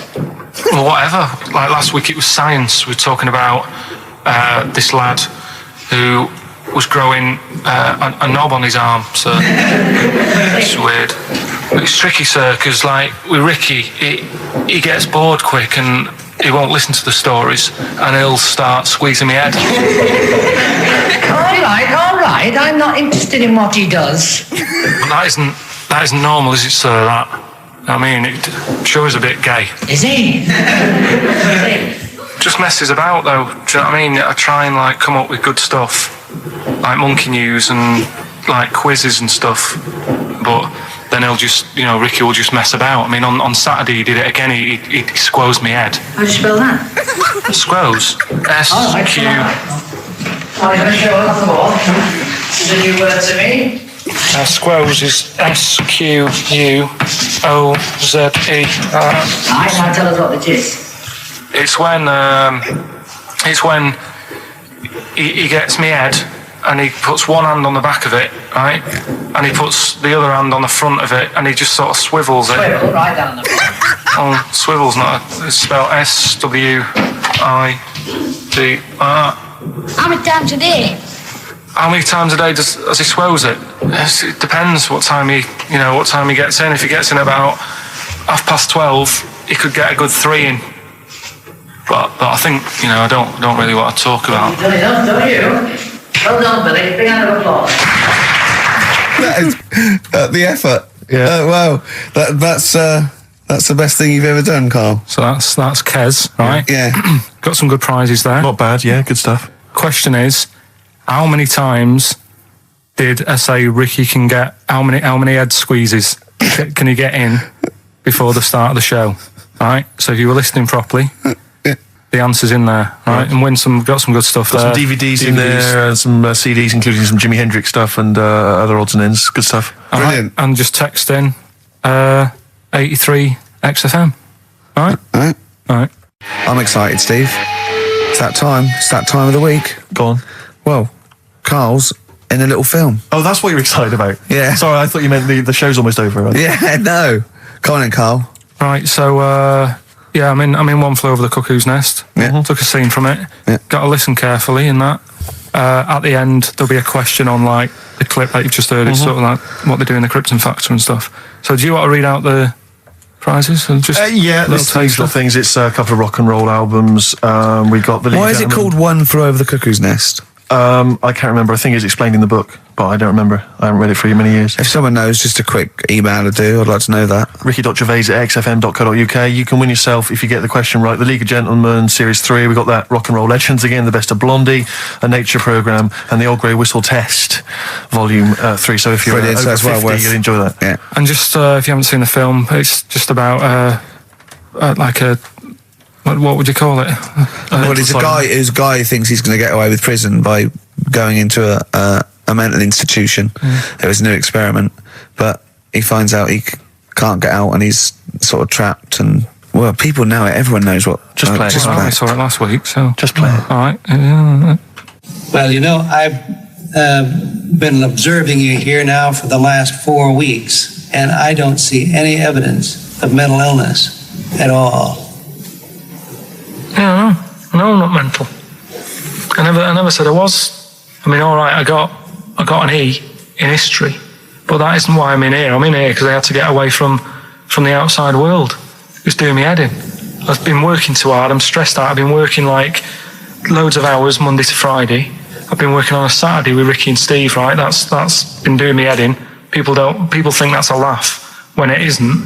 You're busy right now, are you? You got something to do right now? See, this is why I'm here today, Doctor, because he's doing me head in. What do you mean, sir? Well, he's doing me head in. I came here to get away from Ricky. He is just as bad. I'm smarter than him, ain't I? No, you're an idiot, right? You're just... we're just good friends. No, we're not friends. And if you were a friend, you wouldn't be doing that to me, Ed. How do you mean that? Well, don't ask... Come on, I'll show you. Yes, Look what you've done. Get him out. Get him off me! Get him off! Now, just hold it right there. All right. You get off! Doctor, will you tell him? Come here, Phil. Don't hurt you, does it? Of course it does. That's it. Now hold on to it. Not too hard. You'll crush all the air out of it. We're gonna... He normally does it harder than this. No, just warming up. Warming up. Warming up. What's wrong with you? All right, baby.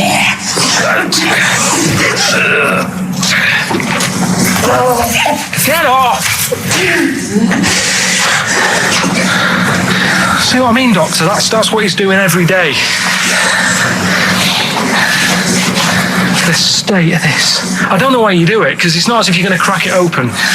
But I tried, didn't I? God damn it. At least I did that.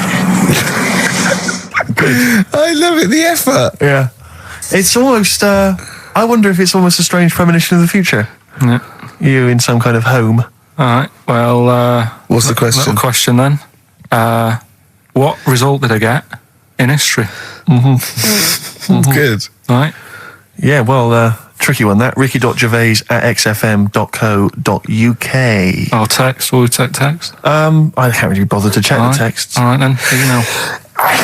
Thanks for that, Rick. Sneezy. Yeah. All right, I'll play... Prince Brothers, yeah, it's a lovely tune from their album, what's it called? Yours, Mine and Ours. Blinded by the Stars. Right, redeem yourself. Have you got the film thing you're in? Right, yeah, I'm in a film. It's Pulp Fiction this week. Right. Right. changed it a little bit, tweaked the storyline a little bit. Okay. It's just To make it better, yeah. It's just do you know, I've talked about Suzanne's hair and that. Yeah. About when she got it cut, didn't like it and that. Yeah. So it's sort of about that. Listen to it. There'll be a question at the end. You can win some good stuff. Yeah. Well. Right. So, and this is the scene where they're in the restaurant. Do you know when they're about to do the robbery? Yeah, play. So it's not a restaurant. I've changed that. It's a barber's. Right. All right. Okay. All right. God. There you go. Then. Is there going to be a question after this? Yeah. Okay. Right. Girlfriend came in here earlier. Had a haircut. I'm not happy with it. Look at the state of that. Well, don't laugh. Yeah. I mean, I don't want to cause any fuss, but just want you to sort it out. Afraid I can't do that. Well, you can do that because it looks a mess. Look, my friend, this is just where you and I differ. Well, you've got to do something because look at it. When she came through the front door at home, I thought Dave Hill out of Slade had walked in. Funny, I was thinking the same thing. Look, I don't want to cause any problems or anything. She hasn't even seen it properly yet. She sort of had it cut and came straight home and didn't look at it. Suzanne, just look in that mirror. Look what they've done to your head. But damn it, what is it? Suzanne! No! We're not gonna do anything stupid, are we? I'm the manager here. There's no problem. What do you mean it's not a problem? Look at the state of her hair. Be calm, cooperate, and this will all be over in a minute. I want to go home. No, we're not going anywhere until they've sorted your hair out. I'm not walking home with your hair like that. It's embarrassing. So let's just get it. You die. No, forget having it dyed. Just get it cut. Colour's not a problem. Just sort it out. Just get rid of. Let's see what we can do. Right. Good. Look at it. Look at the state of it.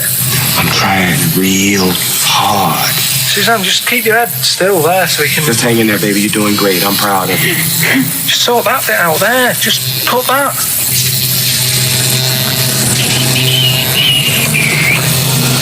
My barber says I've got the hair of a Chinaman. Have you heard that before?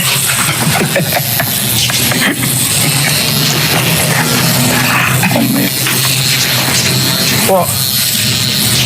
What's so funny about that? Is it serious or what? Freaking me out. If my answers frighten you, you should cease asking scary questions. It's almost over. There you go. No, it's not brilliant, but that'll have to do, won't it? I reckon we'll have to buy her a hat on the way home. Yeah, that's probably a good idea. Do you think Suzanne's listening? It's alright, isn't it? I like the fact that in that she's represented with a sort of dimwit southern accent. Yeah. Your girlfriend. So I'm sure she'll have appreciated that. Alright, It's nice, yeah. It was a nice. I don't know what kind of copyright infringements that has made. Yeah. Well, Right, well, the question is, what did I say is odd about my hair? odd about your hair? Yeah. Oh, well, All yeah. right. Fans of the show will know that already, I'm sure. Yeah, so email in, ricky.gervais@xfm.co.uk or, just email, actually. Yeah. Bored? Right. Yeah. You can win some tat. The usual address. That is a beautiful record. Yeah, this is Thunder Road by Bruce Springsteen, as recorded by Badly Drawn Boy. You'll enjoy it. Good job. Right, Carl. This is where he shines. This is where Carl gets. This is what Carl gets Mondays off for. Yeah. Okay, Carl. What is it? You want to explain this? It's the bit when I'm in a film and sort of edit me into it, so I'm like an actor in a major film. Yeah. We've done Kes, we've done One Flew Over the Cuckoo's Nest, Shining, stuff like that. Mm-hmm. This week, it's A Few Good Men. Brilliant film. Brilliant film. With Jack Nicholson and that. Yeah. So you listen to this, and we'll give the question later on, probably. Let's give it after this. All right. Yeah, we'll give it after we've heard the clip. I haven't really got one sorted, but I'll think of one whilst it's on. So have a listen to this, take everything in, and then the question at the end. So it's a scene where it's the court case. Yeah. All right? All right. All rise. Call your witness. Yeah, he's just coming now. All right, Jack. Colonel. What? I'd appreciate if he would address me as Colonel or Sir. I believe I've earned it. Defense counsel will address the witness as Colonel or Sir. All right, Colonel. Bit smart today with all the army stuff on. You ever served in an infantry unit, son? Nah, brother did. He was in the army. Got kicked out though because he went for a packet of fags in a tank. Weird that, innit? No, it's not. It's tragic. I wouldn't say it's tragic. I'll show you something tragic. I always carry this book around with me. I always show it to people. It's got like the top 50 weird people in the world in it, right? It's all sorts of weird stuff in it. Look at this one here. It's a fella, right? He's got 2 heads. And the weird thing is, right, is the top 50 weird people in the world. He's at number 50, he's got 2 heads. Right? Makes you wonder what's going to be at number 1, doesn't it? Are these really the questions that I was called here to answer? No, but look at it. Imagine if you were his mate. You wouldn't get a word in edgeways, would you? If you maybe didn't have any friends. Probably right, they say, don't they? They say 2's company, 3's a crowd, so... Please tell me that you have something more, Lieutenant. Yeah, I got loads more. For this fella at number 36, look at him. 3 legs. Little fella with 3 legs, right? Guess what his job is? My answer is I don't have the first damn clue. Well, I'll tell you. He's a juggler. I beg your pardon? He's a juggler. This is ridiculous. I know it's ridiculous. You're probably thinking what I'm thinking. Why wasn't he a footballer? Be great at keepy uppies and that, wouldn't he? I'll answer the question. You want answers? Yeah, it's just that I'd like to know the truth. Because you can't handle the truth! Gentlemen. Well, I've paid for the book, so I think I'm entitled to know why I don't give a damn what you think you are entitled to! You better get somewhere fast with this, Lieutenant. What about this one, then? This lad here, he's 12 years old, he looks 48. What do you think? No. Why not, though? You said you didn't want to know any more about the juggler. You didn't say you didn't want to know I know what more I about said. I don't have to have it read back to me like All right. Lieutenant, do you have anything further for this witness? Well, just wanted to know if you thought Mr. Webfoot at number 42 should have took up swimming, but... Absolutely. Yeah, you'd say that now, wouldn't you? Forget it. Well, I don't know what to say, really. That's Karl Pilkington in the film A Few Good Men with Jack Nicholson, acting alongside Jack, and I have to say, giving him a run for his money. I think Karl is a really good actor. I genuinely think that. Should we put him in something? Yeah, definitely. Okay. Right, what's the question? What's his forte, do you think? Just sort of playing that sort of stuff. Okay. Deep stuff. Yeah, okay. Yeah, so we can sort that out. Think of a question there out of that little lot. You've not got one? Well, I've got it was at number 36, whatever it was. What was it? Don't know. Let's. It was number 50. It was at number 50. Yeah, all right then. Okay. Yeah, who's number... what? Yeah. Well, yeah, what was odd about the guy who was at number 50 in the 50 weirdest people list? And just text in 83 XFM and put your address on there as well and that. What prizes are there, Carl? Loads of stuff. Yeah. Let me just have a quick look. Oh, that's actually not bad. There's Lord of the Rings on there. Michael Palin's Around the World in 80 Days. If you've not had a chance to see that yet, it's been repeated about 80 times. Look Around You, which is an excellent show. That's yeah, funny. I've seen that. There's some other good stuff. It's not too bad. And also the relatively poor stand-up DVD, Ricky Gervais's live Animals show, which is mediocre. Can't give him away. Yeah. All right. And you can win all those prizes if you can answer which question again? Who was the fella who was at number 50 in my book? What was up with him? Excellent. All right, so let's got to play Thorns. Some Thorns. Yeah? That's the most beautiful track I can't get enough of this. You'll love it. You'll love this. Billy Bragg, the Sunday Boy on XFM 104.9. Ricky's laughing because he's just thrown something at Karl. It made him jump. Yeah, that's worked well. Here are the prizes for the film quiz thing, which I think is what it's called. Brilliant. People will be loving this. It's Trance Anthems, Brilliant. 2003. We know we got a lot of trance fans listening. The best air guitar album, obviously. Yeah, of course, yeah. The best club anthems. Yeah. Series 1 of Happiness by Paul Whitehouse. The very best of Father Ted on DVD. We've got Teachers. We've got Knowing Me, Knowing You. Not too bad. Yeah, a few bundles there. Good stuff. Christmas gifts and things like that. So that Knowing Me, Knowing You, I've noticed on VHS, which is good. Yeah. That's quite quaint. Excellent. Yeah. Brilliant. All right. Yeah. So explain the conceit of this? It's when we sort of dig out a film that I've been in, and this is. I don't know if I'll tell you what film is because that might be the question. Thinking about it, because there isn't that much going on in the clip. I think we need to know what the film is. Do you? Yeah. All right, it's Rain Man. Okay. Why is he called Rain Man? Is that going to be the question? Yeah, I know the answer, Carl. Don't worry. Don't look at me like that. I do. Oh, well done. Yeah, you watched the film. Yeah, you should. Right, so it's you, Carl, in the film Rain Man. Yeah, it's the bit when Tom Cruise is in the doctors with the ill man. All right. There we go. You ready? Well, I'm not a psychiatrist, but I do know that his brain doesn't work like other people. Wait, I am sat here. Don't go talking about me like I'm some sort of div kid. Got a good brain. Works well. It stores all sorts of information and stuff, doesn't it, Tom? He remembers things, little things sometimes. Well, don't say like that, little things, as if it's stuff that isn't important. Are you good with numbers? The doctor's asking you a question.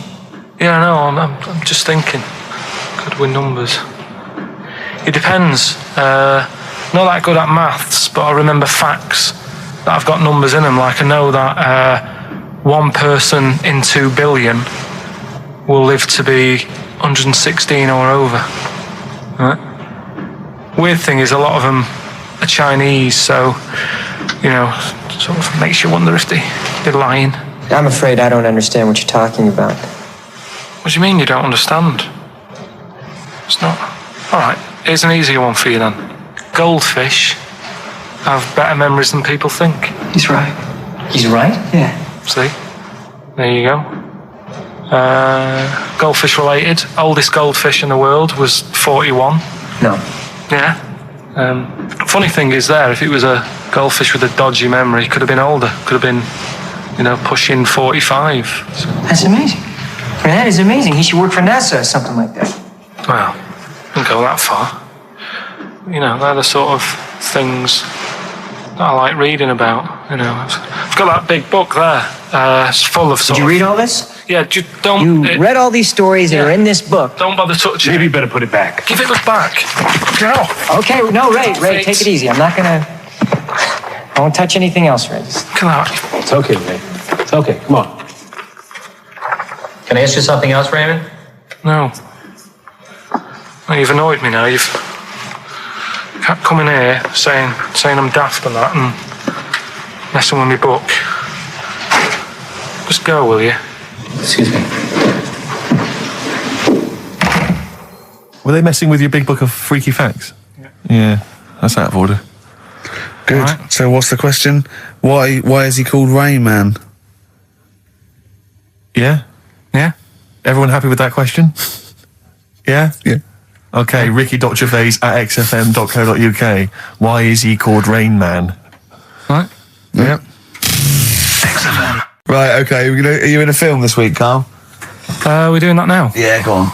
Get it over with. Hang on a minute then. Get it over with. Let's get this show over with. We can go home. You can go off to Lanzarote and sit on some ash. Some charcoal. He's not happy about that. That's annoyed him. The listeners have all ganged up on him. Yeah. XFM giving him 2 CDs. We've had more calls for his resignation this week than ever before. What do you think of that, Carl? What do you mean? There's another reason. Do you know what I mean, though? Because he's grumpy. He's not just giving it. He goes, well, I can't help it, can I? I don't want it. You're being paid well to do a job. People have tuned in to be entertained, to have good songs. Me and Steve are working I'm pressing here. the buttons. I'm paid to press the buttons. That's what I'm doing. Has every CD started on time? Then Yeah. why would they give you Monday off if you just paid to press the buttons? Don't get every other Monday off, do I? So have you stopped doing that now, have you? Well, yeah. Why? Because there's work to do in that. I'm not moaning about it. Let's get on with it. Right, Scrooge, right, is the film that I'm in. Thought I'd do a Christmassy one. Okay. Right? Yeah. So get people in the Christmas mood and that. Yeah, you have got people in the Christmas mood. You're like Santa visiting them. So it's you in the film Scrooge. Yeah. Which version of Scrooge? The old one. Is it? If it's just you moaning with bells, I'll be annoyed. Right, that is essentially Scrooge. yeah. Right, Scrooge, listen to this, and then there's some question at the end, right. and you can win some stuff and that. Yeah. All right. Yeah.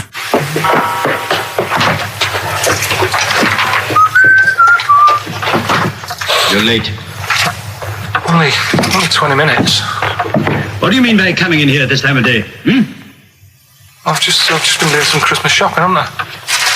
Probably do some more shopping on Monday because it's my day off, isn't it?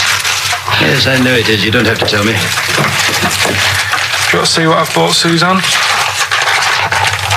No, thank you. I don't mind showing you. It's only a Christmas present, isn't it? Just bought some more condoms. Why? Well, I bought some last year. Got 2 boxes. They all got used, so... I'm very glad to hear it. How much do I pay you? Why are you asking? The presents I buy has got nothing to do with what I earn. Like I say, if I won the lottery, I wouldn't go mental on her. Do you know what I mean? I probably wouldn't even tell her because I think she'd want to travel around the world and all that, and I'm not into that, to be honest, so I'll probably keep it quiet. Why? Well, once you've been around the world, where do you go next year? Each to their own, though, innit? You know what I mean? Well, what do you want? What for Christmas? Not that fussed, really. And you, it's just as well I'm not that fussed, because do you know I do some work at XFM? Do you know what they're giving me for Christmas present? Nothing? No, might as well have been nothing. 2 CDs. That's it.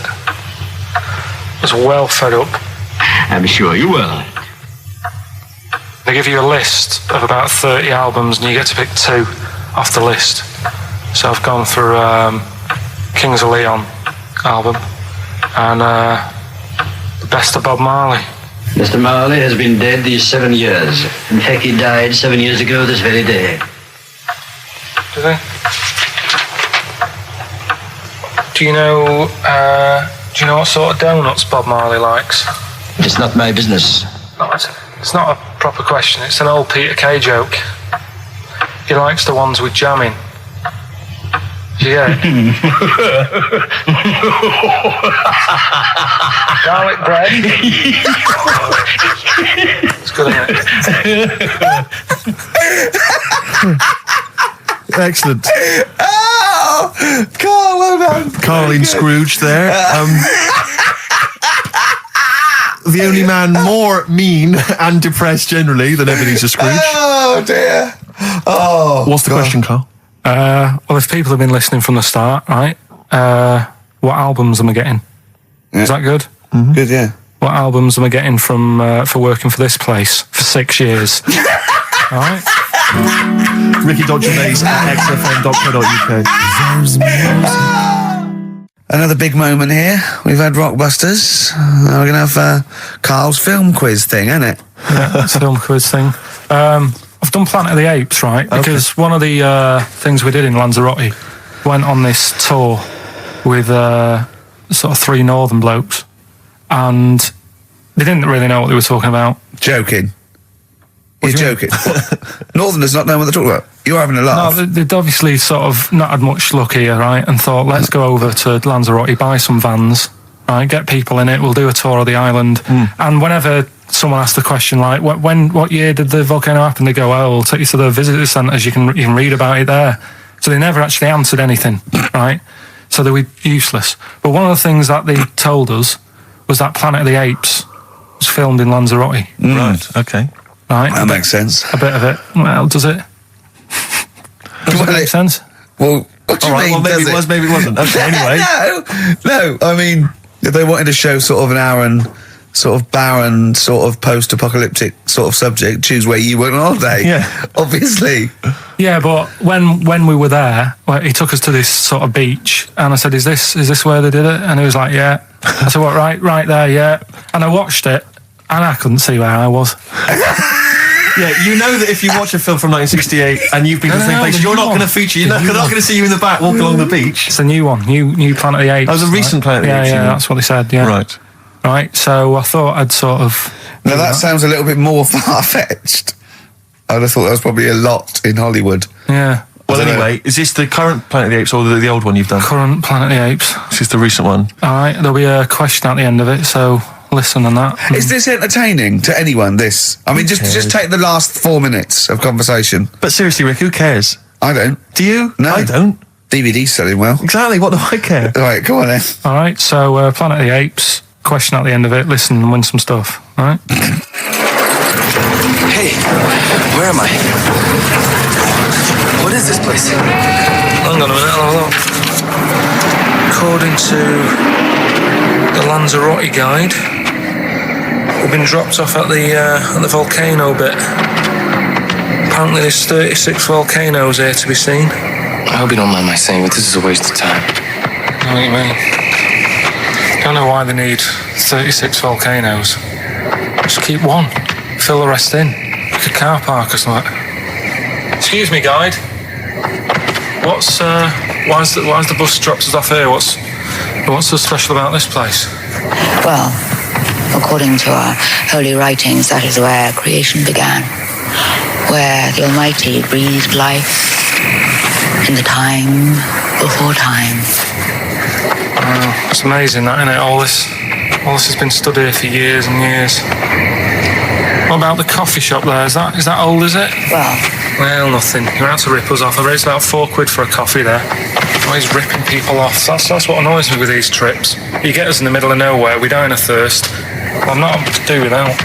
The reason I've come here, I believe this is where they did Planet of the Apes, innit? Love monkeys. Especially the ones in Planet of the Apes, because they talk and that. Talking monkeys can't exist. Joking, aren't you? Of course they can. Getting up to all sorts of stuff. I read about a monkey the other day who worked on the railway. Right, there was another one about a chimp that did a bank job and went off to Spain to sort of... Shut up! Oh, yeah. What is that? Little monkey fella. It's come from that little coffee shop. It's been serving coffee. Now that is worth paying £4 for. No, you're teasing him. I'm not teasing it. It's working, isn't it? It's serving the... We want some coffee. Get us some coffee. I've heard about this. You can buy coffee that's been sort of hand-picked by monkeys. It's like Coffee Mate, except it's more sort of coffee primate. Yeah. Hello, little fella. We want coffee. What do you mean, we? You're gonna have a coffee, aren't you? What else are you gonna do? Go and look at another 35 volcanoes? I'm staying here. I'm having a monkey coffee. It's brilliant. You find this amusing? Jesus, it's a talking monkey. All right, mate. Have a couple of coffees. Don't start now. We're off duty. I'm starving. What do you mean you're off duty? Have you bananas later? Just get us a couple of...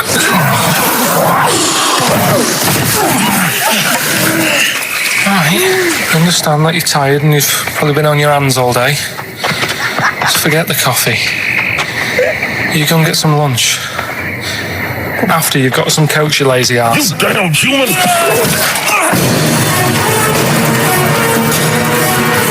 Powerful. Lovely. Excellent. So, what's the question?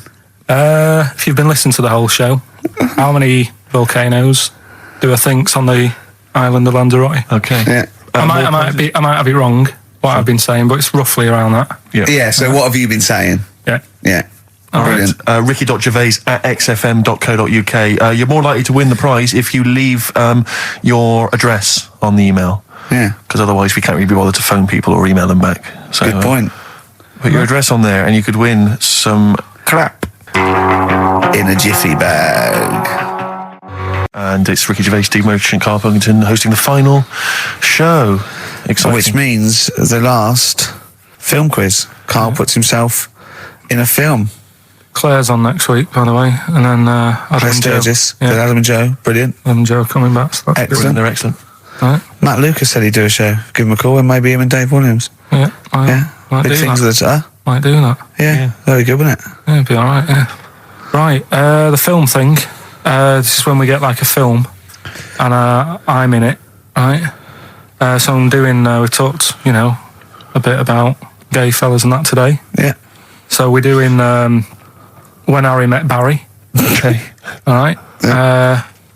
And listen to this, and then there'll be a question at the end, and you can win some more stuff. We've got DVDs. Some more shite. Some more good CDs and DVDs and that. All right, let's hear it. So When Harry Met Barry. All right. We've got 18 hours to kill before we hit New York. Oh, yeah. Brought a few books just to kill a bit of time on the journey. When I buy a new book, I always read the last page first. That way, in case I die before I finish, I know how it ends. I read a book like that once. Not on purpose, though. It's just that all the chapters have been put in the wrong order, so it's a bit annoying. Got to chapter 1 before I realised. Are you finished now? Yeah, I bought another copy of it and read it in Lanzarote. It was alright. Good read. Listen, we're only staying in New York for a couple of days, aren't we? Because the place does me head in a bit. Oh, really? Yeah, it stinks, doesn't it? It's a really dirty city. It's noisy. It's funny, the people who live there call it the city that never sleeps. I'm not surprised with all the noise. I couldn't agree more. Listen, I know you're gay in that, right? What is the attraction with New York for you lot? What? Because it is like the gay capital, isn't it? They all love it. Even that Rod Stewart song, you know, that Killing of Georgie, that was set in New York, wasn't it? Yes, it was. Yeah, well, that song was about a gay fellow, wasn't it, who moved to New York and ended up getting beaten up. Not a great advert for the place. You keep going there. Weird. Actually, I know why you like it. It's because it's a city that never sleeps, isn't it? You lot like going out late. You sort of run your life at a different timetable to everyone else. Are you finished now? No, I'm not being funny. I'm just saying. I just don't think you should live your life like that. Why not? Don't start getting angry. I think I'm entitled to throw a little anger your way. Especially when I'm being told how to live my life. Yeah, you're right. It is your life. And that's what I'm saying. Don't be dragging me into it. What? Well, you know I'm not gay, so why did you buy me a butt plug for my birthday? I'm not going to use it. What do you want me to do about it? I take it back, okay? I take it back. Right. Want to spend the night in a motel? No. Why not? Because you're gay and I'm straight, that's why. Why aren't you seeing anyone? Well, I'm seeing Suzanne again. We only split up for a few weeks when she had that funny haircut that made her look like David out of Slade. It's grown again now. She looked weird, didn't she? Well, but forget that. Anyway, don't want to share a bed with you again, not after last time. Oh, geez, what are we supposed to do? Well, this isn't normal, mate. Pull over, forget it. All right, Forget don't it. you... I don't want to talk about How it. is that Pull over. Just pull over here. Fine, but let's just... That's nothing, eh? Get a B&B. And by that, I mean bed and breakfast. Not bum and bollocks, as you call it. Get right? one thing straight. Not interested. See ya. Oh dear. Excellent. Oh, little Karl Pilkington. When Harry Met Barry. It's a classic film. What's the what?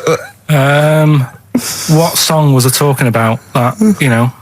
Yeah, we know. What song? Yeah, what song? Yeah, okay. Artist will do, or the song title, whatever. Yeah, okay. Email only ricky.gervais@xfm.co.uk. We can squeeze in a tune, and then I hope Monkey News. Oh, what tune have we got? How long is it? 3 minutes. It's a nice one, though. Brilliant. Bit of Amy Man. Fantastic. All right.